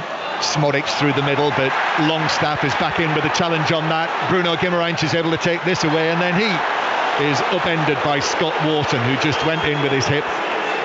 Free kick to Newcastle, which they take quickly, even though Guimaraes is on the ground. Here's Gordon into the penalty area now. A step over from him. Gordon plays it across, but 2 defenders in there, and they've been able to scrape it away. And back to Luton, Chris Coles. Luton hope extinguished almost as quickly as it appeared. Manchester City have a 4th, and for the 4th time tonight, De Bruyne finds Haaland, who taps in. Luton 2, Manchester City 4. Paul Robinson. Well, we've had 6 goals and only 2 goal scorers. Erling Haaland's got 4 of them. Kevin De Bruyne is so unselfish, through one-on-one with the goalkeeper, picks the easy option, gives it to Haaland. One of the easiest goals he'll score. 6 goals. I fancy there'll be more. Luton 2, Manchester City 4. I must check as well. What is that Haaland up to now in terms of total goals this season? I know his personal best is 5. I think he got 5 in one match last season, didn't he? Here's Murphy for Newcastle. Up to Gordon, then back to Murphy. Left foot shot actually hits Hyam and then bounces wide of goal. Hyam was on the edge of the 6-yard box, but nearly opened up for Newcastle there. Yeah, they picked the wrong pass, Newcastle. It was Joe Willock who was just holding out on the left side of the penalty area, and he just wanted the pass rolled into him, and he probably had a simple task of taking a touch and slotting it into the corner, but they didn't give it to him, and Blackburn ended up blocking the shot. Lincoln winning 3-0 against Shrewsbury. It's Swindon 3, Tranmere 1, Notts County 2, Sutton 3. They're in front for the 3rd time in the match, the league's bottom club. And Harrogate Town 0, Newport 4 now. Here's the Newcastle corner into the back post. Lascelles heads it down, blocked in the box, then nodded across the area, then an attempt from Longstaff. This is a right goalmouth scramble that Blackburn are able to clear in the end, and then Gordon plays it in again, but then away by the head of Wharton. I think Lascelles probably the closest with that flurry of chances. He should score, John. Simple as that. He should score. He misheads it. Murphy is going to have a goal from 22 yards, but drags his shot wide. Actually, Sigurdsson was putting him off. He was doing enough there, and Murphy shot wide. From the corner, John, Trippier sends in a lovely ball, and the movement of Lascelles, it just finds him free at the back post, and I'm thinking, simple header, just put it into the goal. And he almost heads it back left across the goal, doesn't connect properly with it. It's a really poor header. He should be doing better. And then the goalman scramble. Blackburn are throwing the bodies in front of the ball, and one of the defenders manages to clear it, but that is a big opportunity. 0-0 here at Ewood Park at Kenilworth Road. Chris Coles. Goal number 5 for Manchester City. Goal number 5 for Erling Haaland, who shows 5 fingers to the Manchester City fans. They just keep leaving him free in the penalty area, and he keeps scoring. Left foot shot under Krul, who should have done better. Luton 2, Manchester City 5. He could get 10, Paul Robinson. Well, he's on a different level. I mean, we know the quality of the player. Criticised at times with the manager about his body language, but he's seen the best of him tonight. Tim Krul's not covered himself in glory with that, but Haaland has got 5, and there's still half an hour to go. He got 5 in a Champions League match against RB Leipzig last season, John. He's got 5 today in the FA Cup. And I think that might an offside flag against Murphy as Newcastle break away through. Well, how many times do we watch Haaland when he misses opportunities, and we say if he scored all his chances tonight he could have 5. Well, tonight is another of those occasions where he has scored 5. Newcastle now are going to make a triple change. So Eddie Howe here, 0-0 with half an hour to go. Almiron is going to come onto the field. So Almiron is on for Jacob Murphy. Lewis Miley is also coming on, the teenager who's been such a wow this season. And Joe Willock, that was he replaced.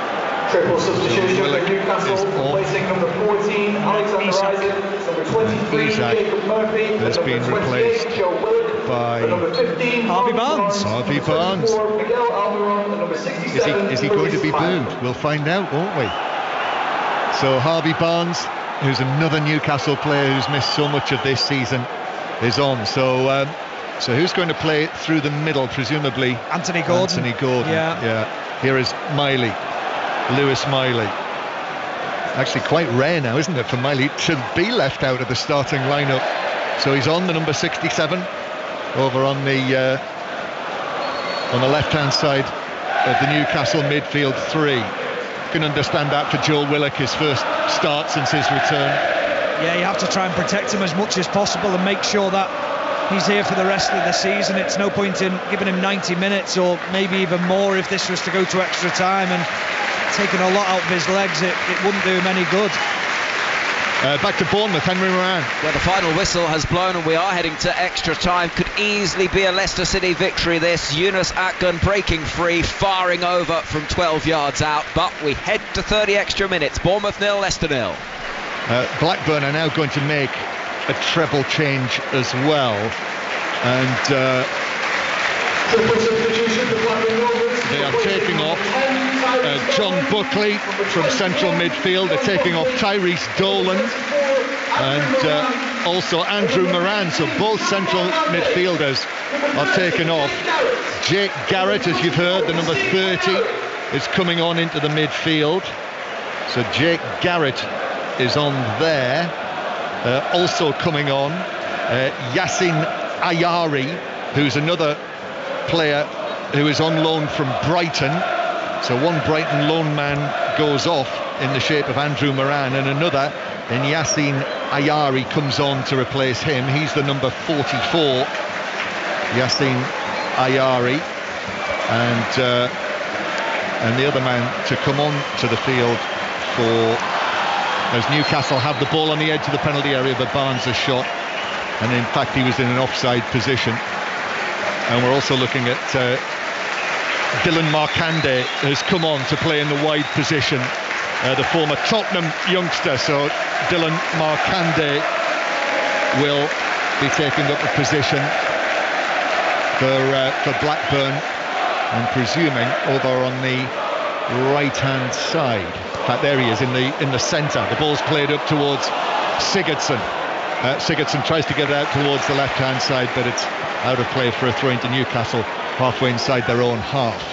So Blackburn 0, Newcastle 0. 25 minutes to play. And actually that goalmouth scramble when Lascelles had the chance with the header from the corner, that by a distance is the closest Newcastle have come to scoring. Yeah, pretty much, John, and I think that's credit to Blackburn and the way that they've set themselves up, how difficult they've made themselves to play against. I was really interested to see the changes John Eustace made there. The two central midfielders have been outstanding, but they have started to tire a little bit in this second half, and Newcastle have now just started to get a footing in the game, so perhaps he's just thought a little bit more energy in there might just help us out.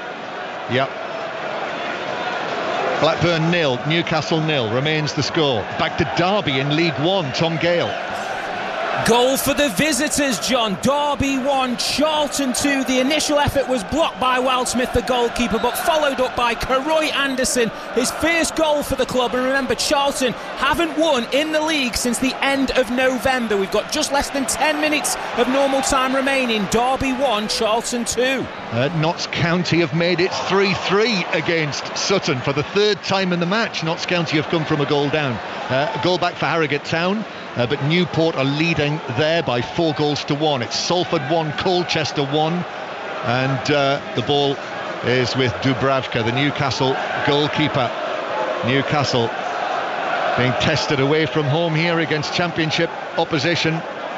Ball played up towards Gordon, who's now through the middle, as we've said. Then the teenager Miley is challenged by McFadzean, but then Gordon sneaks in and gets a little toe poke on it to take it away from McFadzean. And Newcastle find Trippier on the right-hand side, just down in front of where John Eustace and Eddie Howe are just a few yards apart there. Eddie Howe alongside Jason Tindall. They're in discussions, the two of them. Lascelles, Miley with a touch just to help it on, and actually offside against Harvey Barnes through the middle. So a free kick to Blackburn, 10 yards inside their own half. This is right in the balance, isn't it, Stephen? It certainly is, and it's been a cracking game of football. I've really enjoyed it, and good battles between both teams, the systems, the way that they're playing. The two wing-backs of Blackburn not only being great defensively, but offensively going forward.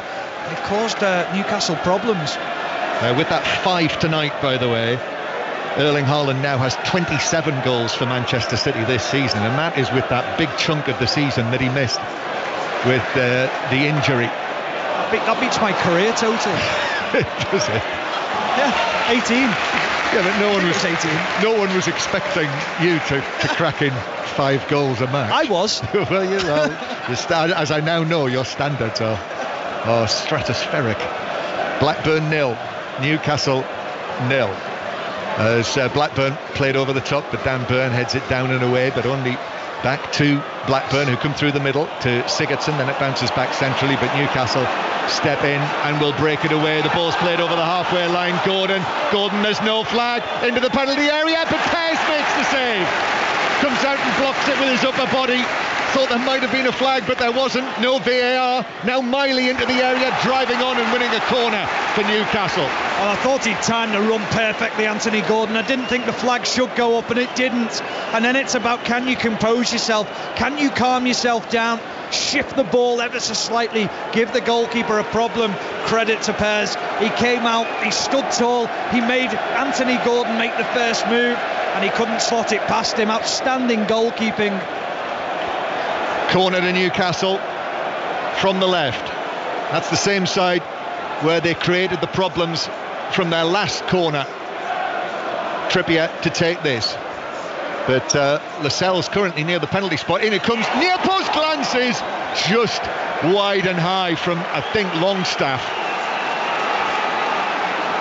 but in any case it's behind, and it is a goal kick to Blackburn. Yeah, well, the previous corner they went to the back post. This time they mix it up, and it's Longstaff who makes the run towards the near post, and he flashes it just past the near post. Good opportunity for Newcastle again. and you just feel Newcastle have just stepped it up a bit. They're realising that they're in a game, and the levels that they've played at so far have simply not been good enough. No, that's what those 7,000 Newcastle fans behind in the stand behind that goal will be thinking as well. But the substitutions have raised them, and Longstaff there not far away with that header on the ground, where he actually scored his very first goal for Newcastle United in an FA Cup tie in the first minute, as Newcastle with Lascelles find Byrne over on the left hand side. Believe it or not, Sutton have now gone 4-3 up at Notts County, so for the fourth time in the match they're in front at Meadow Lane. We're at the wrong game, John. We are. 0-0 it remains here, but Newcastle in the ascendancy now, and here's Almiron, gets some space on the right side of the box, onto his left foot, pulls it across, Gordon, right foot, Newcastle take the lead, side footed in from 8 yards, and all of those Geordies at the Darwen end and Ewood Park are celebrating now. They've been really tested tonight by Blackburn Rovers, but it's the Premier League side who are in front now. Well, it's the first time we've seen any quality from Newcastle in wide areas, and this time it's Almiron, and he gets in a 1v1 with Wharton, and Wharton doesn't know whether to go tight to him, he doesn't know whether to drop back because he's afraid of the pullback, and no one latches onto Anthony Gordon, and Almiron just passes it across the box, across the 6-yard box, and Anthony Gordon just strokes it past the goalkeeper, and it's 1-0 to Newcastle, and that is very, very unfair on Blackburn. But those Newcastle fans don't care. There are scarves and shirts being waved above their heads in that stand. That's what they came for, and it's all Anthony Gordon that they're singing. His 9th goal of the season in the week that he turns 23. Just turned 23 last Saturday, and a very composed finish. But you're right, Stephen, Almiron passed it to Gordon, and Gordon passed it into the net. Yeah, lovely play by the two players, and that's what you want from a substitute. A substitute is to have an impact on the game, and Almiron's had an impact straight away. What I will say though is credit to Eddie Howe, because the substitutions that he's introduced, they've had an impact on the team. The intensity's gone up. I said it just a couple of minutes before they scored, that the intensity had lifted, and you felt that they'd realised they were in a game. Well, now they've struck at the perfect time as well. Blackburn 0, Newcastle 1. This is the FA Cup on 5 Live, and what a brilliant turn by Gordon. Superb. Blackburn, by the way, have brought on Billy Cumetio on loan from Liverpool for his Rovers debut into central defence for Kyle McFadzean, who that looked like a handball by Scher as the ball was sent forward to Smodics. Still Smodics though, who went for goal from the right side of the penalty area and hit it high and wide and behind, and Smodics is now saying to the referee, what about the handball there? But the referee played the advantage. Yeah, well, he wasn't complaining when he went through, was he? He wasn't complaining too much, but it is a clear handball from Scher, and he is very fortunate not to be punished for it. He should do better, shouldn't he, once he goes through? Well, not to be punished for it in any shape or form, and with a yellow card as well. I feel like he's forgot his cards tonight, Jared Gillett. He hasn't. I mean, he's booked one player, didn't he, in the first half, which was Moran. Yeah. But apart from that, he really has let the game flow. He's let a lot of challenges go. I don't mind that at all, but when it's a clear handball, I think there's got to be a booking. So Blackburn 0, Newcastle 1, and Billy Cumetio has taken up a position, and he's sturdily built as well, isn't he, Cumetio? He's a big lad. I've seen him play for Liverpool in the youth teams and the 23s. He's a good footballer. Yes, he is, coming here earlier this month on loan, and I suppose it's very much the feature of the week, isn't it, to see young Liverpool players come on into a cup tie. But here it is Blackburn who've got work to do, and then in with a challenge, Jake Garrett, excellent challenge. And then that's not a foul. That's not a foul. Free kick given against Yassine Ayari on Bruno Guimaraes. Free kick given Newcastle's way, and there's another Newcastle man, Longstaff, who's just rolling off the pitch and actually now rolling back onto the pitch. That was after the challenge from Garrett, wasn't it? Yeah, down here. Strong challenge from Garrett, but one he won. Maybe just caught him afterwards in the follow through on the challenge, but I thought there was a couple of challenges there from Blackburn players just trying to lift the crowd. They did that. Very harsh free kick against the Blackburn player. You can tell that Smodics agrees with you, the way that he threw the ball back to Newcastle to take this. More latest scores: Wycombe 1, Cheltenham 0. So the opening goal in League One, Wycombe are in front. Wycombe then score again to go 2-0 up on Cheltenham, and Walsall in front against Accrington. Walsall 2, Accrington 1. Back to Luton in the FA Cup. Chris Coles. Luton 2, Manchester City 6. Hold the back page. Erling Haaland has not scored it. Mateo Kovacic has. Good finish, edge of the area. Another one Tim Krul might want to have back. It went through him far too easily. Paul Robinson, you're best qualified to answer that. Yeah, I mean, the ball's gone in the centre of the goal. It's dipped and swerved in front of the goalkeeper. Decent strike by Kovacic, but again, it's another one that Krul should save. But Manchester City's dominance has been there for all to see tonight. They look like champions. And now it's shown in the scoreline. Luton 2, Manchester City 6, 18 minutes to play. You can listen to the remainder of that, see how many City get over on Sports Extra, on your digital radio or via BBC Sounds. This is 5 Live. Blackburn 0, Newcastle 1, and Newcastle are now less than 15 minutes away for a place in the quarter-finals. The draw that will be made just after 7 o'clock tomorrow. You can hear that on 5 Live. Ball back to Pears, Ainsley Pears. In my early days, used to commentate on his dad, Stephen Pears, at Middlesbrough, who was an excellent goalkeeper. Here's Sigurdsson, and Pears has done very well tonight in this match. He's missed a chunk of this season because of a metatarsal. Well, it actually broke 2 metatarsals, so missed a couple of months this season. But Pears playing it out from the back. I'm just wondering whether he might have overlapped with your very early career, Stephen Pears. How old is he, John? Might have done in his very later days. Be careful, John, be careful. Yeah, I've got myself into trouble with that one before, haven't I? Here's Britton going for a long pass downfield. Well, Blackburn have got to go for it now, and Newcastle have got the lead, and they've got those pacey players like Harvey Barnes, who's racing away downfield, gets a touch, but he just keeps it in, and then in comes the challenge to put it out of play. I think off. Did it go off Barnes, or was the final touch off the Blackburn man? No, it was. It's a corner for Newcastle. I know you say Blackburn have to go for it, but I think there's a lot to be gained from this game tonight for John Eustace and his approach now going into the Championship. This is a standard that they've set. Now they've got to hit these standards every week. If they continue to play like they have tonight, they'll be absolutely fine in the Championship, and I think that was what this game was all about for John Eustace tonight. If I had £5 for every time I've covered an FA Cup tie and we've said of our team, if they play like this in the league. Very true. I take it back.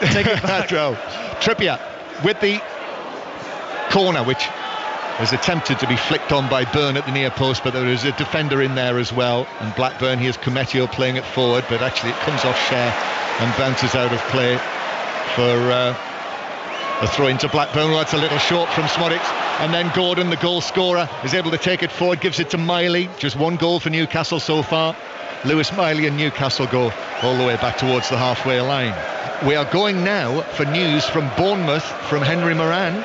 11 minutes into extra time, still no goals. Bournemouth 0, Leicester 0. Philip Billings had a shot deflected wide. They're both pushing hard, these sides, but yet to get an opening goal this evening. Bournemouth 0, Leicester 0.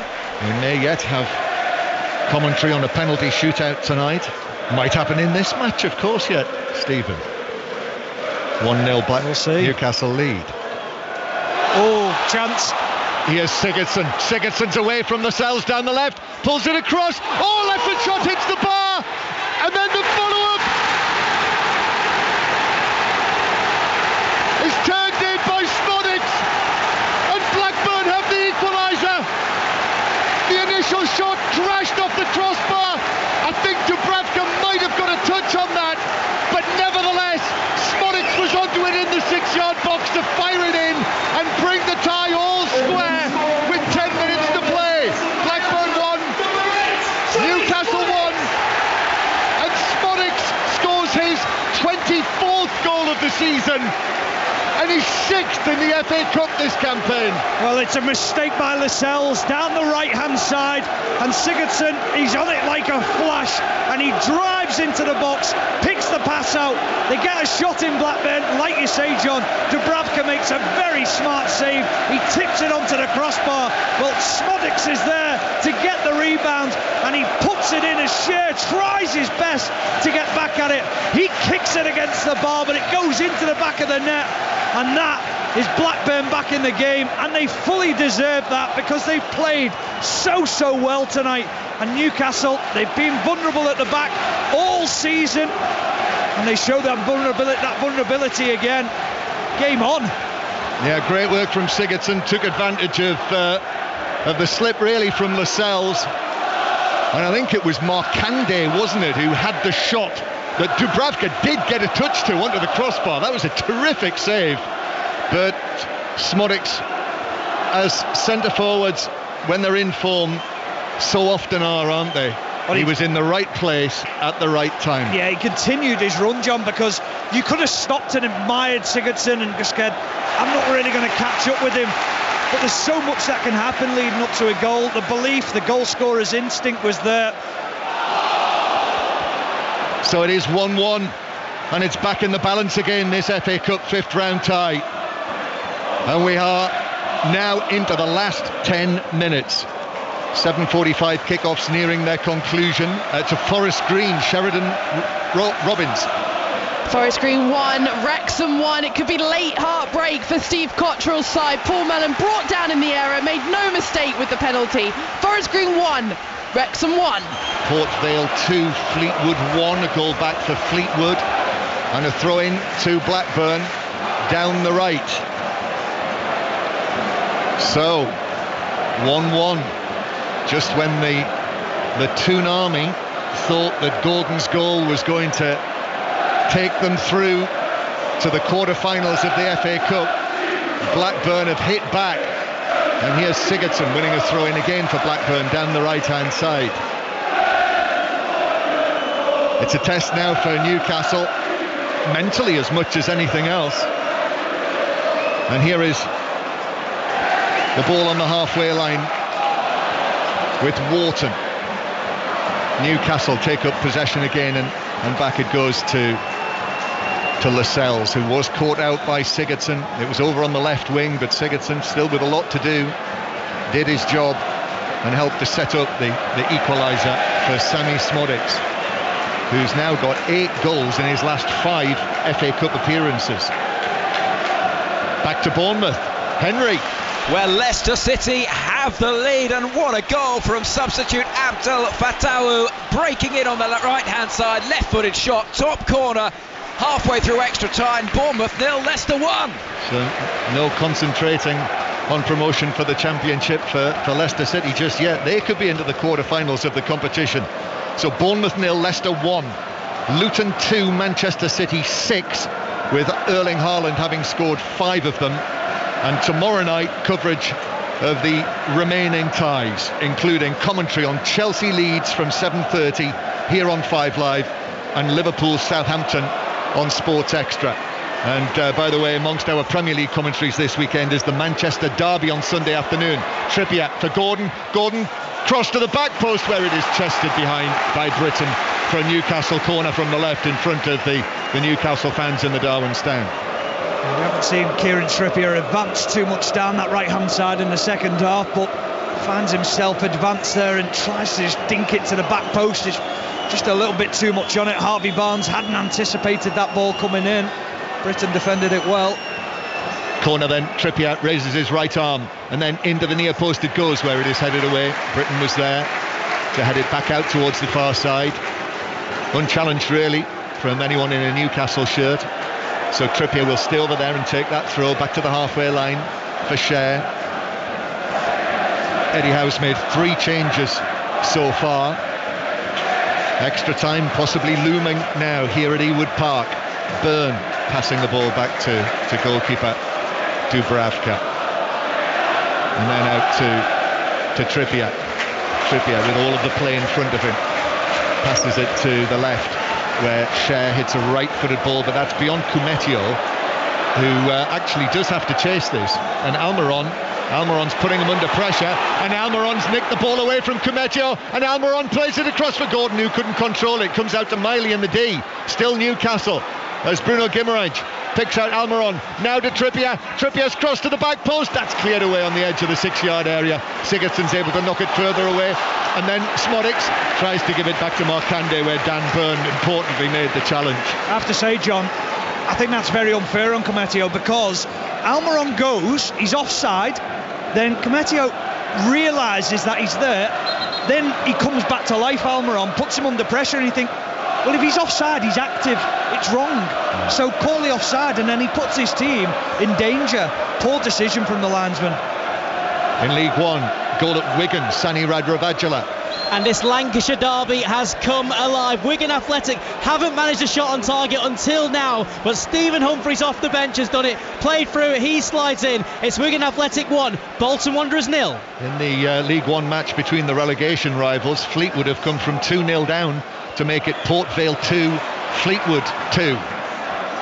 And it is full-time at Derby in League One. Tom Gale.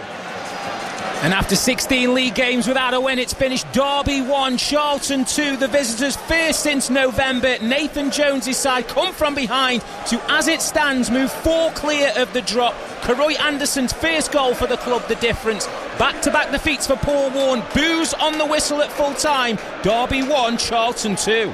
Into the last 5 minutes of this cup tie. 5 minutes plus added time away from extra time. Lascelles with the ball in front of his penalty area, passing it forward to Almiron, who had to be quick there, but he was, and then it's played back to Lascelles, and Smodics is onto this, and Dubravka's making the save. He actually juggled it, and Smodics, who shot initially from the angle, almost got onto it before Dubravka got there, but the Newcastle goalkeeper has it. Greedy from Smodics, but you can understand why. But it's a simple pass into the midfield, across the 6-yard box, and Sigurdsson has got a simple tap in. He doesn't look up, he doesn't pick his head up. I think it was just the way it fell to him. He almost got a rush of blood and got excited that he was in on goal. Sammy Smodics, what we've learned about him tonight is if he's got half an eye on goal, he'll have a goal. As Cher hits a ball over the top, but beyond Gordon and bouncing through to Pears. We'll have all of the 7:45 full times if we can weave them in here. But Blackburn 1, Newcastle 1 remains the score, and the full-time whistle has gone at Forest Green. Sheridan Robbins.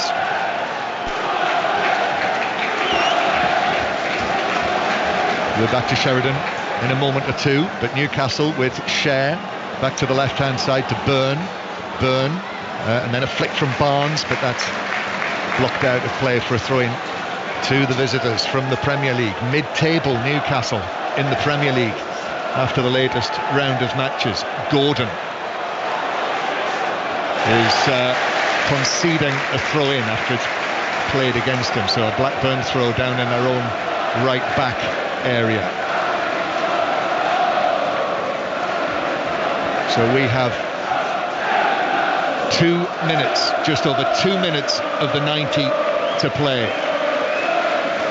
Throw-in taken by Blackburn, and then Lascelles wins the header centrally, forward from Markande, but beyond Sigurdsson. Smodic was interested in that, but Sigurdsson wasn't able to find that pass, and now it's played forward, and here is Sigurdsson again in centre field, goes through the first challenge from Bruno Guimaraes, but tidied up by Trippier, who's able to return it to goalkeeper Dubravka on the edge of the area. Late equaliser for St Mirren at Ross County. That is 1-1. Toyoso Olusanya has scored that goal for St Mirren. Blackburn win a throw-in down the left-hand side, just taken by Smodics, and then careful, overrun there. It was actually a poor touch initially by Ayari, and then in on the challenge with Longstaff, and that could have been nasty, but he's okay, Longstaff.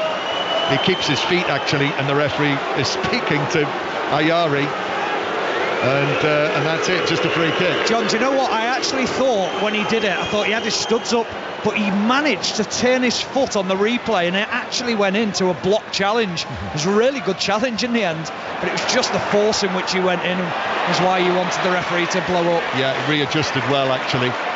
So there's a word of warning, and now here he is again, Ayari, but then runs into Bruno Guimaraes. Guimaraes shoulder to shoulder with Ayari, and then across comes Longstaff to keep the ball for Newcastle. Lovely turn by Almiron.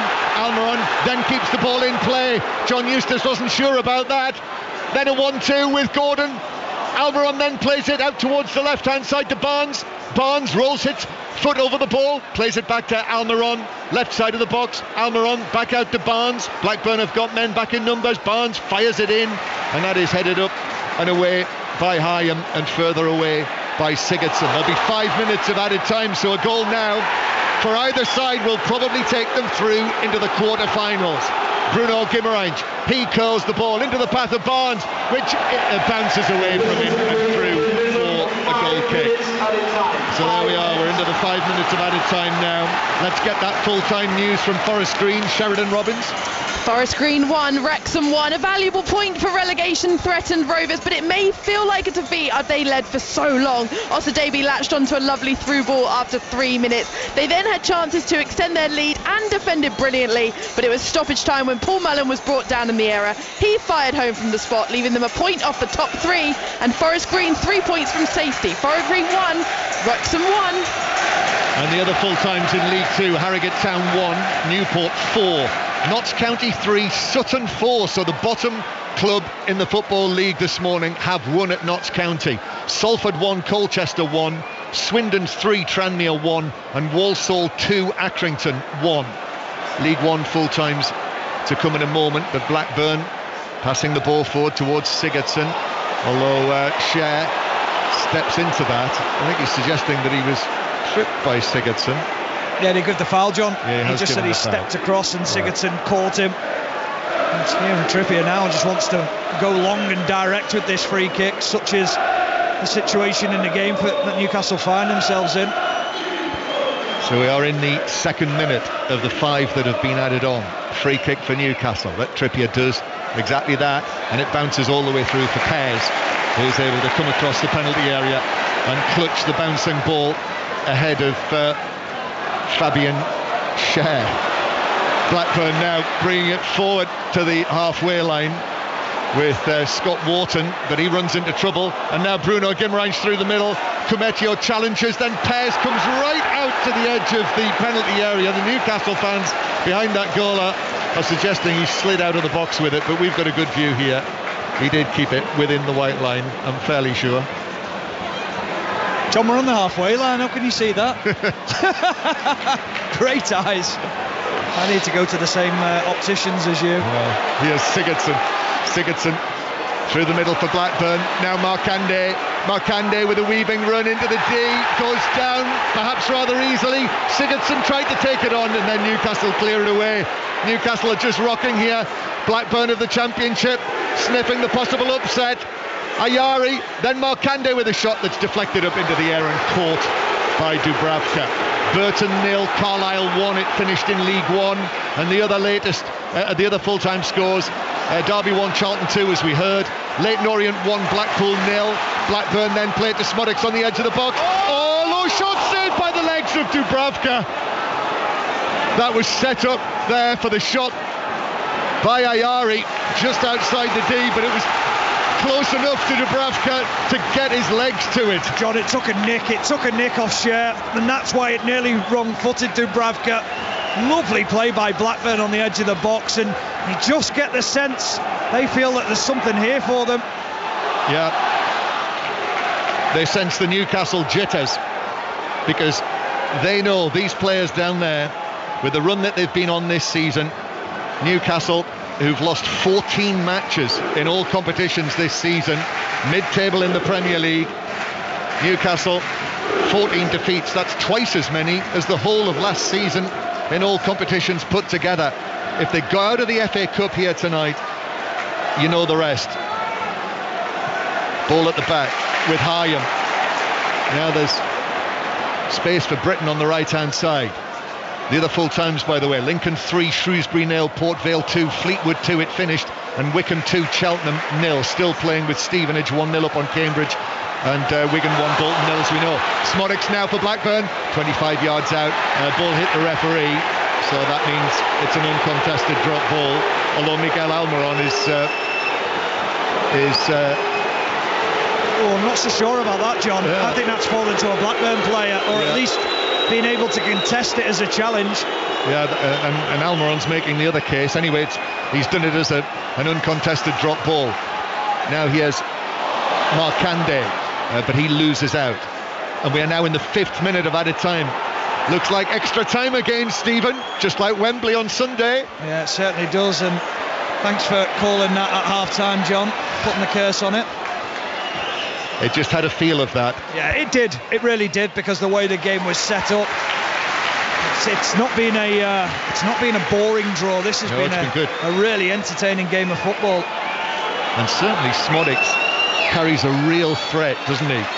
And there's the whistle. There is the whistle. Smodics with the equaliser for Blackburn in the 80th minute. 9 minutes after Newcastle took the lead through Anthony Gordon.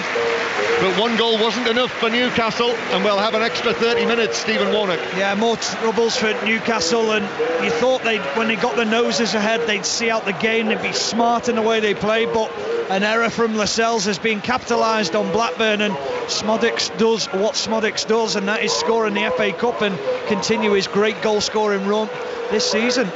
So there we are. It's going to be a late finish for 5 Live Sport tonight.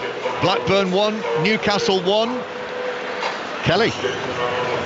Thank you very much for that, John Murray and Stephen Warnock at Ewood Park with another 30 minutes of football still to be played. Blackburn 1, Newcastle 1 after the 90. It's gone to extra time. Not needed at Kenilworth Road, Chris Coles. Absolutely not, no. A ruthless Manchester City and a ruthless Erling Haaland. 5 goals in a 6-2 Manchester City win. He got 3 of them before half-time, all made by Kevin De Bruyne, all clinical close-range finishes. Jordan Clark's screamer put the game back in the balance, and then when he emphatically volleyed in a second for 2-3, we wondered, but that didn't last long. 2 more for Haaland, and a Mateo Kovacic strike really concludes a dominant display. City's hope of a double treble remains. Luton back to their Premier League survival battle. Luton 2, Manchester City 6. Paul Robinson, there were glimmers for Luton, but really this was never in doubt. There was, the way that Manchester City started this game tonight.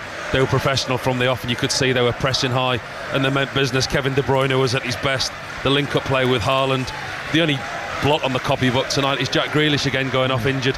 He went off halfway through the first half. Didn't look happy when he came off on the bench, put his coat over his head, declined the ice pack, and walked off disconsolately at half-time. But Mateus Nunes sat in Rodri's position alongside Kovacic. They bossed the midfield. They looked a different level, Manchester City, tonight, and they were worth every bit of their 6 goals. Ominous signs for everyone else, Kelly. Luton 2, Manchester City 6. Chris and Paul, thank you very much. Michael Appleton is also with us. Relatively straightforward for Manchester City, although as Luton found out, as many teams have done before, it's the hope that'll kill you. They pulled 2 goals back to get it to 3-2.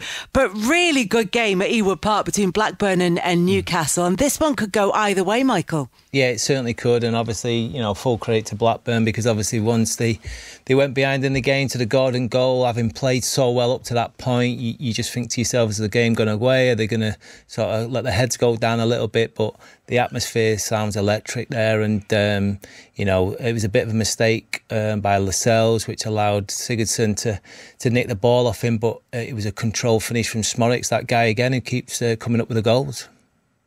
I mean, whatever happens over the next half an hour, there's lots here, particularly for Blackburn, to take from this under a relatively new manager, coming off the back of a poor run of results. This performance is something that they will feel they can build on. Definitely, and obviously that was something we spoke about before the game, regardless of the result, can they put a performance on that can give them a lift, that can give them belief and hope? And obviously John would have been working on things in training to do something slightly different to what the players have maybe been used to over the last 18 months with John Dale Thomason, and I think you could see that in the game tonight. They were certainly, having seen them over the last 18 months, they're certainly a lot more aggressive and higher up the pitch, being more aggressive tonight than what I've seen them, and the couple of opportunities they got in the first half for winning the ball in that sort of mid-zone, in that high zone, and getting their opportunities for Smodics from there. It went to extra time at the Vitality Stadium as well, but the deadlock has been broken. Here's Henry Moran with the latest. 2 minutes for Bournemouth to try and find a leveller. Leicester City supporters cheering their side home. It doesn't look, to be honest, like Bournemouth are going to find a way through. Leicester currently heading for the quarter-finals. Bournemouth 0, Leicester 1. Henry, thank you very much. They're almost ready to go again at Ewood Park with Stephen Warnock and John Murray. And at the start of extra time, before the start of the extra 30 minutes, another Newcastle change. Kieran Trippier is replaced by Tino Livramento. So Tino Livramento, it's a straight swap. He goes over there to the right back position. And the first period of extra time begins with the score: Blackburn 1, Newcastle 1. And Anthony Gordon receives the ball through the middle, gives it back to Bruno Guimaraes, who looks for the pass to Livramento, into the action immediately against Kumetio, who stood up shoulder to shoulder. And Livramento, having got a touch, was then dispossessed, and Blackburn concede a throw-in on the halfway line. Stephen Warnock. Well, he poses a different threat, Livramento, down that right-hand side. He'll look to get you in 1v1 situations. He's almost like an unorthodox winger in the way he wants to take people on. But he will cause Kumetio so many different problems, and he'll have to get out to him quick and defend him and make sure that he doesn't take him on. It has finished Ross County 1, St Mirren 1, the equaliser, that late equaliser for St Mirren. So 1-1 in the night's only match in the Premiership in Scotland. So we know Manchester City are through. They'll be in the draw, the holders, tomorrow night, just after 7 o'clock. You'll hear that on 5 Live. And Leicester 1-0 up on Bournemouth. And here, all to play for, very much all to play for. Eddie Howe with the ball in his hands, throws the ball for the throw-in to be taken just in front of him by Dan Burn. Dan Burn just indicating that Bruno Guimaraes, in fact he goes all the way back towards Fabian Schär in front of the penalty area to our right, Lascelles. Now here is Livramento, that jet black hair of his. Back it goes towards Lascelles. Hint of jealousy there, John. That's long gone. Yes, Lascelles. Now the pass forward from Almiron. This is for Gordon to chase down into the left back area, but it's tidied up and played across the box by Blackburn, who have it on the edge of their own penalty area. Across comes Barnes, and then a touch back to Hyam, who sees it to his goalkeeper Pears, who clears from the ground to the halfway line. Schär wins the header.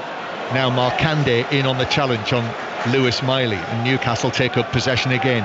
Bruno Guimaraes being such a pivotal figure for Newcastle this season. His ball forward, that breaks down. Blackburn have got it back. Garrett with a touch now here to the right hand side to Markande, and Markande, the number 18, with his left foot tries to pick out the pass, but Livramento got a heavy touch, and Kumetio has played it forward now towards the edge of the penalty area to Ayari, who up to the edge of the area. Then it all breaks down, and Newcastle have it again on the edge of their own penalty area. Yes, it's been nothing like the mismatch that the Sunderland-Newcastle match was in the third round until maybe the latter stages of that game. This has been a true contest, and certainly the chances that Blackburn have made. But Gordon now through the middle, Gordon all the way, gives it to his left to Barnes, who shoots, and it comes off the toe of Britain, which carries it wide for a Newcastle corner. He's dangerous, isn't he, Anthony Gordon, when he gets on the half turn and then drives, and he just looks effortless when he runs. And what's great about Anthony Gordon and his time at Newcastle is that final product. The end product has improved so much. He picks the right pass again. Harvey Barnes, he's looking for the far corner but doesn't quite catch it right, and Callum Britton deflects it round for a corner. And so now with no Kieran Trippier, it's Sean Longstaff who's going to take the corner for Newcastle. Newcastle players heading in every direction as the ball comes in. Kumetio's underneath that to head it away. It's nodded back into the box. Wharton heads it across his own penalty area, and then Kumetio gets a big left foot on that to clear it out for a throw for Newcastle. Full time in one of the remaining matches in League One. It's finished Stevenage 1, Cambridge 0, And are Leicester into the quarter-finals, Henry Moran? They are indeed, thanks to an extra-time stunner from Abdul Fatawu. The 2021 FA Cup winners, Leicester, have beaten Premier League Bournemouth 0, Leicester 1. So Leicester are into the quarter-final draw with Manchester City and Coventry from last night. And we will find out in the next half hour or so whether it is to be Blackburn or Newcastle alongside them in that draw. Dubravka has made a couple of excellent saves tonight. Dubravka.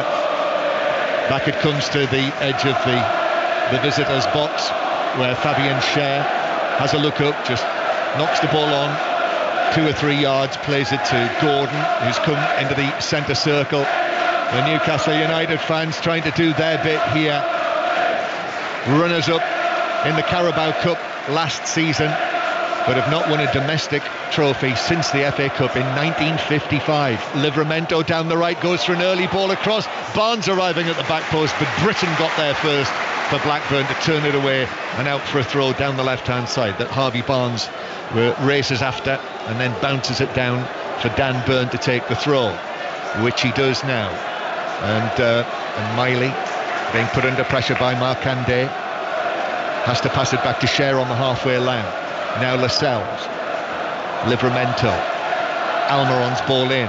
Longstaff gives it back to the Paraguayan, and then Longstaff goes down under the challenge of Cometio, but referee Gillett's not interested in that.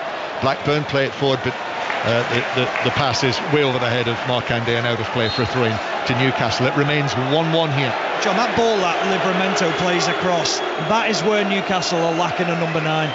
And that is the difference on the night. It's a brilliant ball across from Livramento. First time, passes it across the 6-yard box, and no one there just to tap it in.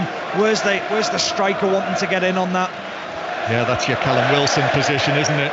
Callum Wilson, who is 32 today and is out having had an operation on a pectoral muscle, which seemed like an unusual one to me. You don't often hear that, or do you, Stephen? Certainly no. Rare for me. Yeah, definitely rare, but I think when you think of your pec and you're using your arm to fend people, hold people off, especially strikers in the way that they play. So that's Callum Wilson, not involved. Longstaff for Newcastle plays it out towards the right-hand side, comes back into Livramento, and then Livramento, Longstaff over there, right corner of the penalty area, low ball in, Miley with a chance, but in comes the challenge, and a good one as well. It was just 7 yards out, but in stepped Hyam. Crucial challenge by the captain. Superb challenge by Hyam, had to time it perfectly well and did. How many times have we seen that tonight, John, where the centre halves, I have to say Hyam and Walton, hugely impressed by them. Comfortable on the ball, aggressive in the challenge. And like I said to you earlier on, they read the play so well. Yeah, Hyam, the 28-year-old captain, the Scotland international, and Scott Wharton, the Blackburn boy, the older brother of the now Crystal Palace player Adam. Here's Cometio for Blackburn. Over the halfway line they go, rowed on by the Rovers fans. Cometio still going up to the edge of the area, then gives it to Sigurdsson on his right foot, lays it back. The shot from Smodics is blocked on the edge of the penalty area by Newcastle and bounces helpfully for the visitors to Almiron, who can play it forward to Livramento, and Livramento with that classy touch of his knocks it infield. Almiron's onto the ball again, but he then backheels it into the path of Longstaff, and Newcastle playing it across to Schär, Fabian Schär. We've already had 8 minutes of the first period of extra time, and it remains locked at 1-1. Gordon scored in the 71st minute to put Newcastle in front, but Sammy Smodics, with his 24th goal of the season, equalised smartly after a shot from Ayari was deflected onto the crossbar. So 1-1 in extra time. Livramento now keeping his feet as the challenge comes in, takes it into the box on the right hand side, tries to slide it across. Longstaff was in there, but also so too was Ayari to put in the challenge and slide it behind for a Newcastle corner. Yeah, it's just Walton's gone down here, which is a concern because he timed the challenge really well on Livramento as Livramento drove forward again. Is it Ayari, is it, John, in that position actually, who's gone down? I think it is Wharton who went down. And then Ayari made the second tackle and went down as well. Yeah. Well, it's last-ditch defending, but it's really good defending from Blackburn. Great to see him back on his feet. They won't want to lose Wharton. He gets up and he almost, before our eyes, shrugs it off. He doesn't want to leave the action here, and he's right up against Dan Burn there. He's got his arms around him. Right corner to Newcastle from the right. This is a high, deep delivery. Share with the header, but that will drop onto the roof of the net. Under pressure, Share was. There was a defender with him. And it is a goal kick to Blackburn. 10 minutes played in the first period of extra time. Blackburn 1, Newcastle 1. Full time now in the later kick-off in League One. Sani Radravajala. Well, the PA is up to 11 here, and Wigan fans don't care at all. They've managed to beat Bolton by a goal to nil. Stephen Humphreys off the bench sliding through. It's 9 years since Wanderers beat Latics. Wigan have the bragging rights for this. Wigan Athletic 1, Bolton 0. Thank you, Sani. My experience of Wigan, the PA is on 11 when they actually switch it on at the start of the evening, and it stays on 11 all night. Here is Gordon, plays it to the right-hand side to Longstaff, and now Almiron overhits the ball through. Goal kick to Blackburn. It's got to be better than that for Newcastle. Yeah, I think he might have thought it was Livramento who was making the overlap, and it wasn't. It was Longstaff who didn't quite have the legs that Livramento has, being fresh on the pitch and probably that little bit quicker as well. Blackburn looking sharp and neat again as they bring the ball forward. Jake Garrett with a long pass forward from centre field. He has Britton now on the right hand side. He has the danger man Smodics, but in went Share with the challenge on him. Smodics wants it again. It's actually the ball is with Ayari, who plays it into Miley, and it bounces out of play into the hands of Eddie Howe. What's your gut feeling here with this, Stephen, at the moment? I must say, if I was one of those 7,000 Newcastle fans behind the goal, I'd be feeling quite edgy about the way that this is developing. Yeah, I certainly would, but I think later on in a game of this magnitude, you'd think that Newcastle should have the quality towards the end of the game to take a moment, a lapse of concentration, or maybe a mistake. And that's a nice ball from Almiron to Barnes. Barnes could have the quality. Miley takes it up on the left-hand side, but Miley then does well, actually finds Bruno Guimaraes, slips the ball into the penalty area, and it falls to Gordon with a shot. Then the chance from Longstaff. What a stop by Pears. Longstaff 6 yards out, shot straight at Pears, who still had to make the reaction save, and he made it. Well, two of them should score. Blackburn come away now. Now Sigurdsson is being manhandled by Lascelles, and referee Gillett, well, he could not do anything other than produce a yellow card for that, for the Newcastle captain. He almost picked him up round his waist, didn't he? He was desperately not wanting to let him go. And as the shot the ball came into Anthony Gordon, he fires it at goal down the other end, and it comes out to Longstaff, and you're thinking he can't miss. It's such a simple opportunity, but credit to Pears, he's so alive to the situation. A double save, and that's 3 or 4 huge saves from him tonight. That really, for me, rolls back the years, as I say, remembering commentating on Stephen Pears. You know, I remember him, he would have inspired matches, and that's the kind of thing that Stephen Pears would have done. Now Ainsley Pears is doing it in 2024. Super saves, double save that keeps it at Blackburn 1, Newcastle 1. Almost at the end of the first period of extra time. Almiron now racing onto this, but Wharton comes across and volleys it behind. I thought for a moment there he was going to, the hamstring was going, but maybe just a little bit of cramp, but it's a corner to Newcastle. Yeah, he had to stretch his legs there, didn't he, down that left side. Almiron put the afterburners on, and he knew if he didn't make it, Almiron was in at goal. Important interception. Yeah, Scott Wharton should be thankful that he's not got his long legs in this position that we're sitting in. He would be getting cramped then. It's a corner for Newcastle from the right. It remains 1-1 with Bournemouth out tonight Luton out, Manchester City and Leicester through. Here's the corner, into the near post, it's deflected wide. Well, Pez got a touch to that. I think it might have been going wide in any case, but Pez made sure and just got a touch to force it wide of the post and behind. Yeah, it was Harvey Barnes who got down low and tried to get a diving header towards the bottom corner, possibly going wide. Pez wasn't taking a chance, not so late on in the game. So another corner from the right. Gordon the corner taker, actually, from that right flank. And here he is, it's a deeper one, this. Burn with a header right across the face of goal. And actually a couple of yards wide of the far post. Free header there. Yeah, difficult one. It was Walton picking him up and he just couldn't get off the ground. He felt like that cramp that he's had is really taken its toll on him. He couldn't get off the ground and Dan Burn pushes it back across goal, but it goes wide of the far right-hand post. There we are, no further addition to the score in the first period of extra time, but a couple of important saves by Ainsley Pears from Gordon and Longstaff. So at the break and extra time, Blackburn 1, Newcastle 1. Michael Appleton also watching this one with interest, and the guys have been saying from inside the stadium, Michael, that if you were a Newcastle fan you might just be starting to get a bit nervous. Does it feel as though the momentum is edging towards Blackburn?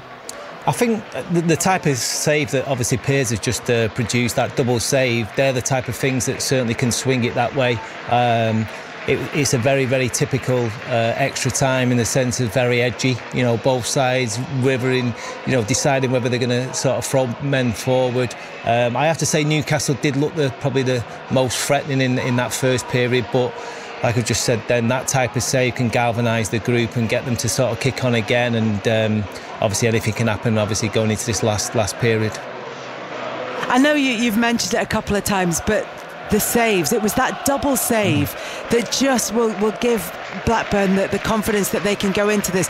But look, it's also a warning sign that Newcastle have that firepower that could end Blackburn's FA Cup dreams. Yeah, definitely. It was almost a fantastic pass from Guimarães into Liverento, and I think it was one of them where the midfield player did ever so well to get back, but what he did is he put it into the path of obviously I think it was Longstaff the first one, but or who was it, the striker, Gordon had the first one, and you think surely he's made the first save, he can't make the second one, but then Longstaff followed up and it was even better save the second time round. It's very exciting in this first 15 minutes of extra time, and there's 15 minutes more to go. Fluids have been taken on board, they've been in a huddle, and that's just Stephen Warnock and John Murray. Yeah, I've worked a lot with Stephen recently. We've got that understanding, haven't we? We can't operate without a huddle. Blackburn 1, Newcastle 1, second period of extra time about to begin. And again, if you're on the way home, if you've just been listening to us, this match is on BBC One tonight, so a chance to watch the denouement and possibly penalties to come. Newcastle, who've already gone out of one cup competition on a penalty shootout this season. So off we go for the final 15 minutes.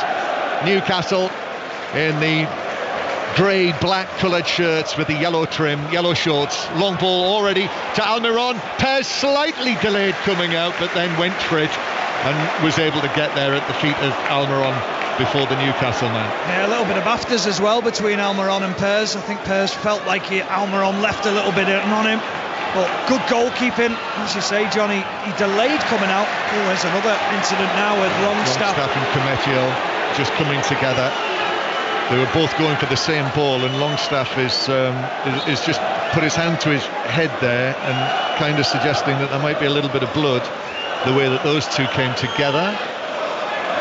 Also, John, he's just said, the fourth official's just said to John Eustace, just be careful of his throw-ins, Cometio. He's lifting his heel and then he's going to get pulled up for a foul throw if he's not careful. Well, he certainly didn't there. It was a very dainty throw from the big man, Cometio. It's headed away by Newcastle, back to the halfway line, where it was helped forward towards Smodic. Now here's Garrett, little flick from him, Smodic, infield. Sammy Smodics, who has been in the Republic of Ireland squad, but I would have thought that the new manager, whoever that is going to be, you would have him in your squad, wouldn't you? Well, you certainly would. Any team wants goals in it, and he's a goal scorer, he's a threat. Here he is, Smodics, the number 8, down the line to Cometio, the central defender on the left wing. Oh, what a ball. A low ball across. Oh, Newcastle left it. Oh, panic stations. Left by Cher, left by Byrne, left by Dubravka. They were fortunate Smodics wasn't in there as well. And now Garrett with a shot from distance, but that flies away over the angle, over wide and high, and into the Blackburn fans in the end to our left. What a ball that is. I mean, that is a striker's dream, but the problem was Smodics was the one who played him in, so he's the one linking up. Well, if he is, then Sigurdsson's now got to become the striker, or Markande on the other side. That's a simple tap-in. That's an opportunity wasted for Blackburn. So, goal kick for Newcastle. Late night now here after the 8 o'clock start. We had to delay because there were problems getting Newcastle fans into the stadium, just like there was at Wembley on Sunday for the Liverpool supporters. There's modern technology, John? Well, teething troubles with the technology. You'd think they'd get it right, wouldn't you, before they actually tried it on the public. Dubravka, long and forward, headed infield by Barnes, but Blackburn are back in business, and here's Ayari taking it down the right-hand side, and the assistant is flagging for a foul against him, so it's a free kick to Newcastle. He can't believe it. He does that classic footballer's pose where he turns, hands up in front of his face, mouth open at the official. It's a free kick to Newcastle. I'm just wondering what it was for. Is it an arm across the defender or Guimaraes? But I'm not so sure. Guimaraes didn't even bat an eyelid. He thought it was fair as Blackburn pinch it again. Yeah, Cresceni now gets it back on the left-hand side. Low ball across the box.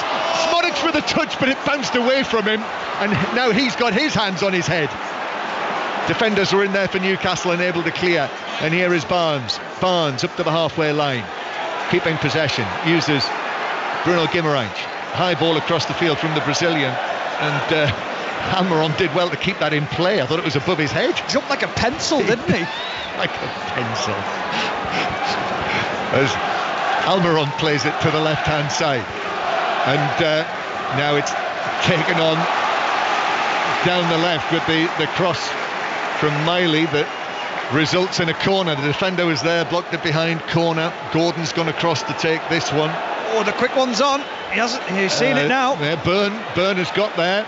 Gives it back to Gordon from the angle, whipped in straight at Pears, who gathers the ball into his shirt. The Blackburn goalkeeper then overarms it out nicely for Smodics, but Gordon had to be sharp. How on earth did Gordon get there? He was 20 yards from goal a moment ago, and then a foul on Almiron by Cresceni, and that's a yellow card for the Blackburn left wing back. Yeah, it's a clear yellow card. Cresceni dives in on Almiron. Almiron, lovely little flick with the outside of his foot, but going back to Anthony Gordon, John, that was one of the big questions when he came to Newcastle, was his fitness levels.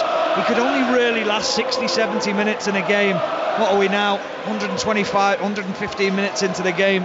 That is energy levels. That's how fit he is now. Quite brilliant from Anthony Gordon. Yeah, only one match this season that he's not appeared in, and that's probably not a coincidence either. You know, absolutely match fit, as they say. Free kick then after that foul. Free kick for Newcastle. Still 1-1. 5 live from the BBC. Bruno Guimaraes, long and forward, comes off the head of Cher, which carries it all the way through for a goal kick. So we'll wrap things up, obviously, at the end of this before Gordon Smart takes over tonight. I presume it's Gordon Smart. I have to confess, I haven't double-checked that, but Gordon will be along after the football is all wrapped up. Yes, he is. It is Gordon, so that's good news. If you don't hear any of the interviews and such like, and the reaction, it'll all be on the 5 Live Football Daily podcast in the morning from BBC Sounds, where you get all of the live radio from the BBC. Big night tomorrow night. We'll have it all covered for you. Commentary and coverage. Blackburn 1, Newcastle 1. Longstaff with the pass. Oh, that's over the top of Wharton. Gordon on the right, he's got a lot to do. He's beaten Hyam, he's beaten Wharton again. Ben Almiron across. Whoa, what a save! And then it's driven wide by Barnes at the back post. Gimmerines with the chance in the middle. He couldn't bury it. And then Barnes at the back post dragged his shot wide.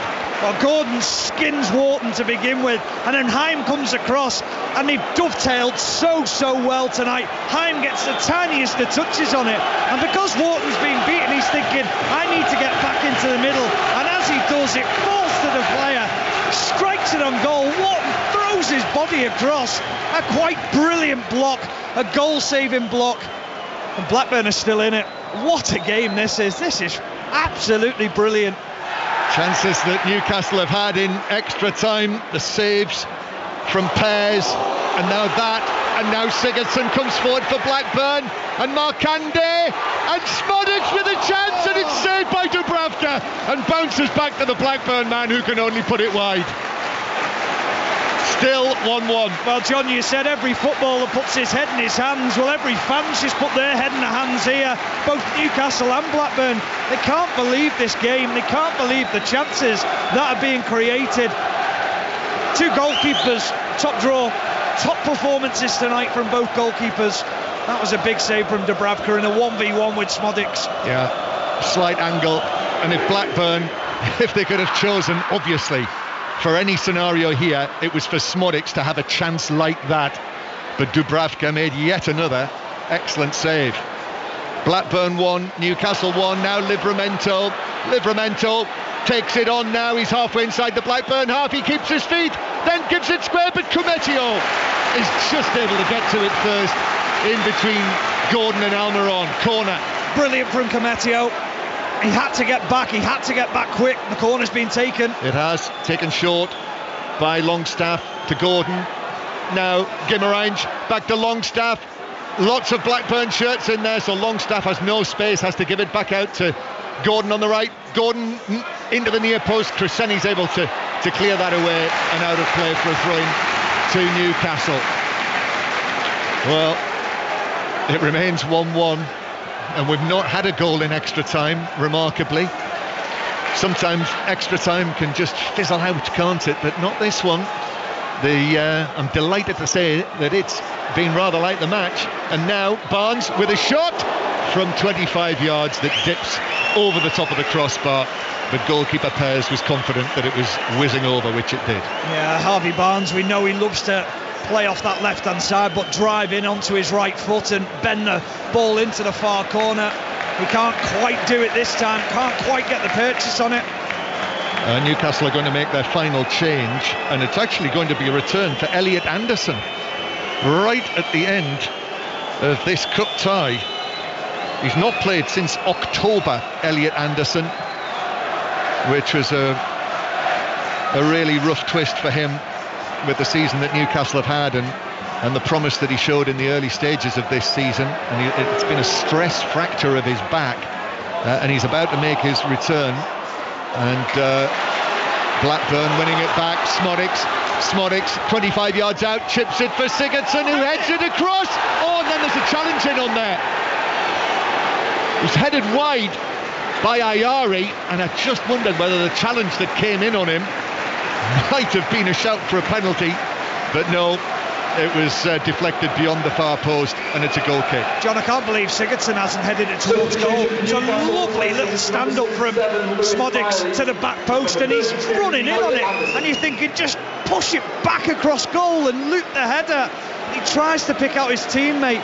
You've got to be more selfish in that situation. If Smodics is there, he is not heading that back across goal, he is heading it towards goal. And what do we make of this? That Lewis Miley, the substitute, has been substituted to bring on Elliot Anderson, who's getting his first action since October.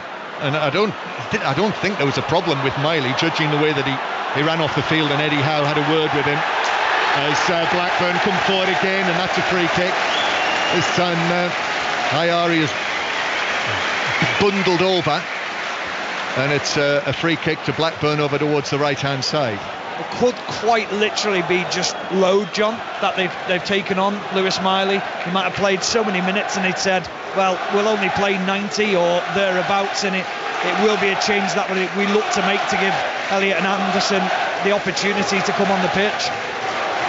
And I make it, we've got 3.5 minutes before penalties. So after, it was Markande who won that free kick over on the far side. It's a free kick for Blackburn. Newcastle keeping an exceptionally high line here for this free kick, which is going to be played in now and headed away, and it comes out for Garrett, who tried to chest it down, played it up to the edge of the penalty area, stabbed forward, bounces down for Guimaraes, and Guimaraes is able to just scuff it away via a deflection for a throw into his team, to Newcastle. Still 1-1, and Garrett is onto this for Blackburn, drags it away from Almiron, then uses Crescenny, and Crescenny just drifts infield, left-footed to the edge of the area. Crescenny very nearly got it back. Lascelles was able to cut that out. Then Gordon falls over, centre field. Barnes is then bundled to the ground by Ayari, and that's a yellow card for the number 44. And then Newcastle wanted to take that quickly, but I don't think the referee was ready, so therefore it's going to come back to be taken again. It was luckily for Blackburn, because Anthony Gordon was on the shoulder. He felt that the ball was on him behind, and it certainly was. That was a clever foul from Ayari, really intelligent, knew his team were in trouble. Ayari and Garrett in midfield have done excellently well, coming on and said they wanted legs in there. They've bought that, they've been tenacious in the way that they've played against Newcastle's midfield. 2 minutes of extra time to go, plus added time if there is any. Bruno Guimaraes takes this free kick to the edge of the Blackburn penalty area, comes up for Newcastle, head on the edge of the box, and just rolls through for Pears, who's able to stop it next to the dead ball line as Gordon arrives, and then he picks it up.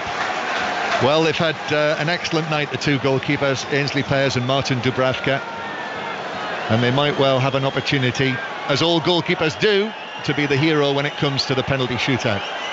Newcastle lost out in the penalty shootout at Stamford Bridge in the Carabao Cup, when Kieran Trippier missed and Matt Ritchie had his penalty saved. Ritchie among the substitutes, he's not on the field as Livramento wins the throw-in, level with the edge of their own penalty area. Player of the match goes to number 16, Scott Wharton. Well, he's caught your eye, hasn't he, Scott Wharton, tonight? Throwing to Newcastle, and this will be for Newcastle an exceptionally nervy penalty shootout. They all are, of course.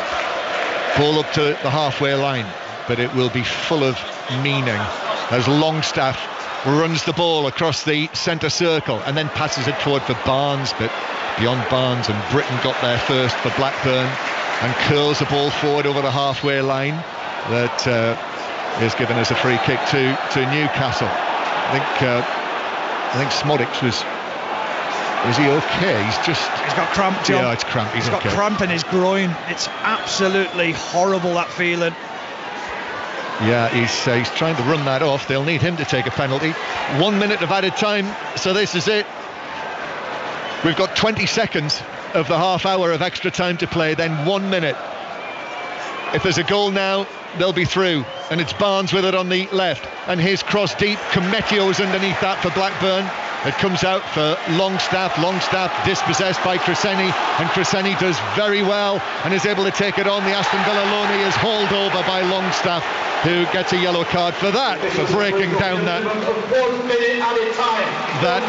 latest Blackburn attack. Brilliant from Crescenny, really good defending, little 1-2 on the edge of the box, and then drives, gets his body in between the ball and man, and it's Longstaff who basically jumps on his back because he hasn't got the energy, hasn't got the legs to stay with him. And this John, could be the last attack of the game. I think so. Sammy Smodics is really struggling with that cramp of the groin. Oh, that sounds awful. And he's got his feet wide apart and he's bending over, I think, and he's got hitched up one leg of his shorts. I think it's done the trick. Free kick for Blackburn, which is headed across the box by Wharton. Comes back to Wharton, who was fouling. He was all over the back of Livramento. And I think that's it. I think it's going to be penalties, Stephen. They pass it out, Newcastle. There we are. It's all over. It's a penalty shootout to decide who goes through to the quarter-finals after Blackburn won, Newcastle won. Entertaining match, very entertaining, and they couldn't be separated other than by penalties. No, superb game of football, and a very organised Blackburn team going up against a Premier League team who've got a lot of pressure on them at the moment, a lot of eyes on them to have a good cup run, to do well, because they haven't really been performing in the Premier League. It was end to end, but for me, John, it was a story of the two keepers. Outstanding goalkeeping at both ends, and big performances. Who can be the hero now? Yeah, so the usual routine here, the players, coaching staff, managers obviously all gathering together, working out the routine. They'll already have had a very good idea, of course, of who'll be taking which penalty, but it is penalties to decide who will be in tomorrow night's draw. Blackburn 1, Newcastle 1 after extra time. And John Murray and Stephen Warnock will take us through those penalties when they do get underway. Michael Appleton has been watching the game, which has been, as Stephen was saying, has been really entertaining, end-to-end stuff. But now we're at the stage which is maybe one of the best ways to win it, certainly one of the worst ways to lose a game of football and to go out of the tournament. Is there any way, Michael, that you can set your team up to take any kind of small advantage from penalties? How do you make those small changes that can possibly swing it in your favour? Or do you just put your hands together and pray? I think there's a bit of everything, really. All I would say is, I think from John Eustace's point of view as the manager of Blackburn, I do feel there's going to be a hell of a lot more pressure on the Newcastle players. Obviously, going into the game, they would have been clear favourites. They're the Premier League side. Eddie Howe spoke so much about how important this game is in terms of keeping their season alive. If I was John, I'd be using that and putting all the pressure back on Newcastle and just saying to the lads, look, keep your focus, pick your target, don't change your mind, but all the pressure's on them. We've done our bit. We'll hopefully take this performance and this type of performance into the league fixture on Saturday and go forward from there. Whatever happens in the next 10 minutes or so is a bonus for us going forward. Just watching all the conversations between both sets of players, clearly some last-minute decisions, some last-minute motivation taking place there. Were you one of the managers that liked to know who your penalty takers were, or did you trust the players to know in the moment to say, I'm up for this? I think I'm certainly on the first side of it. I think the majority of the time when I got myself in them situations, I had an idea who I felt should be taking the penalties, and maybe that's why, obviously we'll find out soon, but maybe that's why Anderson come on so late in the game. I know he does take penalties, so maybe that was the reason and decision of him coming onto the pitch. But yeah, I was more of almost sort of taking out of the players' hands, really, and putting the responsibility on certain players that I felt they could step up and do the business. Yeah, it's going to be a really exciting end to it for somebody who isn't emotionally invested in this game. But for those who are, this is going to be agony over the next few minutes as the penalties are taken. Especially, Michael, because it's been such an interesting game. It's been, been chances at both ends. It felt at each stage. It could have gone either way. Yeah, I've got to say, obviously, we touched on it at half-time in the extra time that it was a little bit tentative and Newcastle looked probably the stronger side. But in the second half of the extra time, I've got to say it was probably one of the most open, extra time, or certainly one half of extra time I've seen in a long time. They were both goalkeepers having to make big saves. Both sets of players were going for it. There was professional fouls. People were making rugby league tackles to try and stop the opposition attacking. So it had everything in that second period, and I suppose it's great to both players that we've got ourselves into a position now where it needs to be settled on penalties. Michael Appleton is with us on 5 Live Sport this evening. Gordon Smart is up next, but we're not going anywhere till we find out which way this penalty shootout goes between Blackburn and Newcastle, in the company of Stephen Warnock and John Murray. Yes, welcome back inside an edgy, atmospheric Ewood Park for the penalty shootout to decide whether Blackburn Rovers or Newcastle United take their place in the last 8. And the coin tosses were important, because the Newcastle fans, 7,000, are behind the goal to our right, the Darwin end, and that is where the penalties are going to be taken, at the end where all of the Newcastle fans are, and it will be Newcastle to take the first one as well. and it's Fabian Schär who is up against Ainsley Pears, and Schär with a straight run up strokes the ball very coolly into the bottom right corner as he looked at it, with Pears going the other way. Yeah, well, so often we see Fabian Schär strike a lovely ball and strike it so viciously, and as he stepped up you're wondering, is he going to thump it? He didn't. He just delicately passed it into the bottom corner, and Pears just stumbled the opposite side. Quality penalty. It's Smodix, isn't it, for Blackburn? Put your best first, John. Yeah, put your best first. There's going to be no danger of Smodix being not able to take a penalty. No. So it is Smodix with all of the Newcastle fans right in his eye line, even though he's on his home ground. 3, 4 big strides back, then a couple of small ones. Smodix, oh, it's saved by Dubravka, down to his right, and the top scorer, having such a wonderful season, the best goal-scoring season of his life. He's seen his penalty saved as he runs back to the halfway line. Newcastle have a 1-0 advantage after 2 penalties. Well, it's interesting listening to Michael talk about the pressure's all on Newcastle, but the pressure is on Blackburn because they're sensing an upset, and you just sensed a little bit of tension in the run-up, the thought process in what he was going through. It was a poor penalty to the left-hand side, the keeper's right, a simple save for Dubravka. Make no mistake, this is a huge few minutes for Eddie Howe's Newcastle United, and it's Harvey Barnes saved! Barnes' penalty is saved by Pears, down to his left, too close to the goalkeeper, who went the right way and did the rest. Well, Pears walks across to the Blackburn fans and he lifts them, says, come on, we need you. He wants a response. And interestingly, John, when he went to the bottom left then and saved it, Dubravka straight away pointed at the referee and said, is he off his line? Can you check it? Well, obviously, we don't have VAR. We don't have VAR, so the assistant has to do it. Right, there we are, 3 penalties taken, and it's still 1-0 to Newcastle. So Britton, the right back, Callum Britton, this to level things up. A very short run up, just a couple of yards. He's got the ball right at the front of the penalty spot, and it is just a couple of yards right into the bottom corner, with Dubravka diving down to his right, and it's back all square after 2 penalties each, 1-1. He deserves that. Superb performance down the right hand side tonight for Blackburn. Callum Britton, loads of energy, a really short run up. I didn't like the run up, I wasn't sure about it. There was a little stutter in one, and he reversed it into the bottom left hand corner. Dubravka went to say it the right way, and he was getting nowhere near it. Really good penalty. Bruno Guimaraes, he's the only one tonight who is a penalty taker at Stamford Bridge. He did score his penalty, so up he comes. This to edge Newcastle back in front. Bruno Guimaraes from the edge of the penalty area, a little delay, and then into the net, sending the goalkeeper the wrong way. Got a bit of height on that. Pears dive to his right. 2-1 Newcastle in the shootout. Yeah, that stuttering run up, and as he approaches the ball, completely slows down, straight down the middle. Pears to the bottom right. A kiss to the fans from Bruno.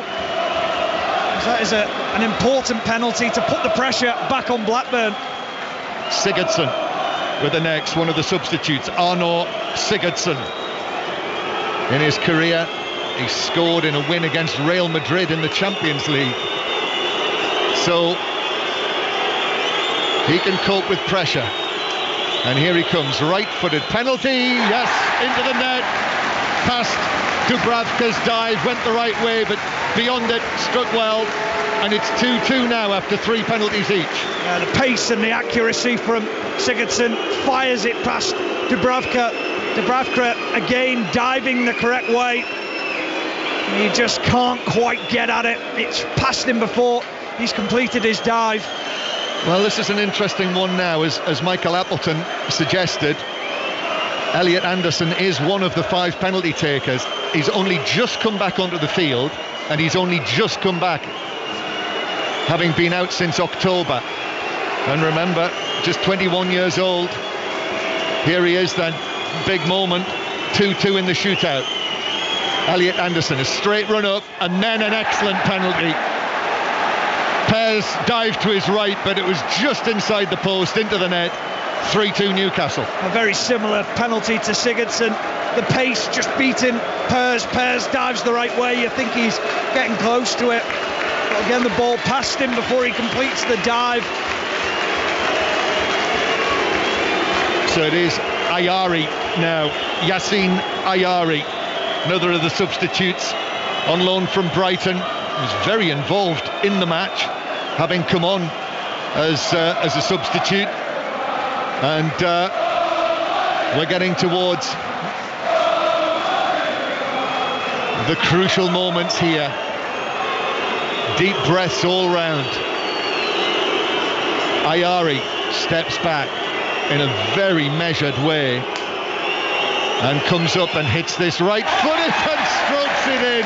A little hop and then just passes it into the net, into the bottom left corner with the goalkeeper going the other way. Well, think of the former Blackburn player, the former Portsmouth striker, Yakubu, exactly the same. The little jump into the penalty, puts it in the bottom corner. And that is quite brilliant. That takes some bottle to do that, John. Yeah, for the young man, the 20-year-old Swedish international, I think he'll be very relieved man as he walks back to the halfway line and joins his teammates who've got their arms all round one another on the halfway line. Right, Newcastle's fifth penalty. It's Anthony Gordon, the man who scored their goal tonight. So this, with the score 3-3 in the shootout. Anthony Gordon waits a slight angle and then right-footed sends it into the back of the net, with Pears diving the right way, but it was a good penalty, and it is 4-3 Newcastle. Straight down the middle from Anthony Gordon, been high in confidence tonight, been very, very good, and then he has a little word with Hyam, is it, as he walks past him, a little bit of pressure, little chat to him. Little word for the Blackburn captain, Dominic Hyam, the central defender. You know, the captain's taken the responsibility here, hasn't he? He said, I'll take the fifth penalty. And after Anthony Gordon went right down the middle with his penalty. This has to go in. We've reached that point of the shootout. Otherwise, Blackburn are out and Newcastle are through. Hyam with the right foot. It's saved by Dubravka onto the post. And the Blackburn captain turns away and runs his hand through his hair and puts his hands on his hips. What a cruel way that is for Blackburn to be denied. But Newcastle are through. Newcastle United are into the quarter-finals of the FA Cup. But they were pushed all the way by John Eustace's Blackburn Rovers. Tough. It's tough. It's always tough on penalties. And Newcastle United and their 7,000 fans down there behind that goal can breathe a massive sigh of relief. Well, he guessed every penalty the right way, Dubravka. He dived and then he just pushes it onto the post. It's an outstanding save from Dubravka. Heartache for Blackburn.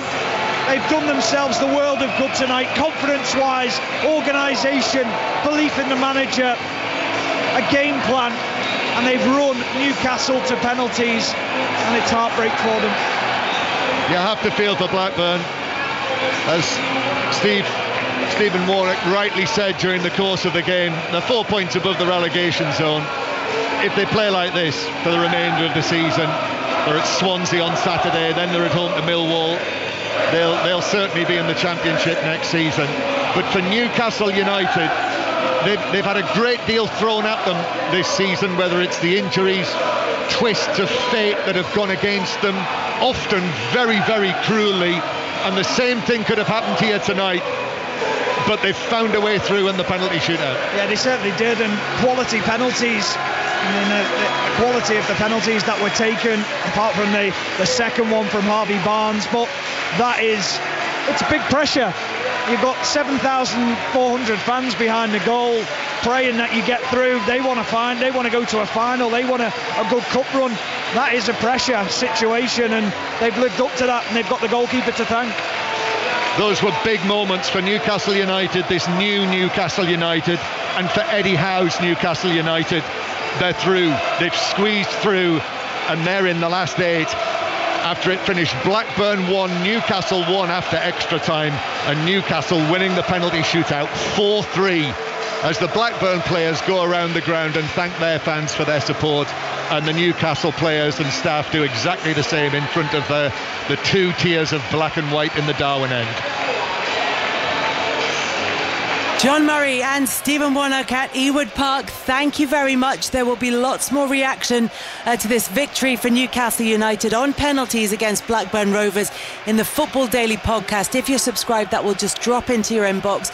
We'll also be hearing more from Michael Appleton. But Michael, just before we go, thoroughly entertaining 120 minutes of football. There's lots to take from this game for Blackburn Rovers and how the rest of their season might pan out. And for Newcastle, their season is still alive. There's a chance of a trophy. Yeah, absolutely. Great game, like you say. Great advertisement for the FA Cup, and it was one of them. I think one of the lads touched on it, that the Bradford went the right way every time. I think the analysts will certainly be taking a little bit of credit to me, so they know they've done their own work on who goes where when it comes to spot kicks. So very entertaining, thoroughly enjoyable. Thoroughly enjoyable evening of FA Cup 5th round football. Blackburn Rovers are out. Newcastle United are in the draw for the quarter-finals, as are Manchester City.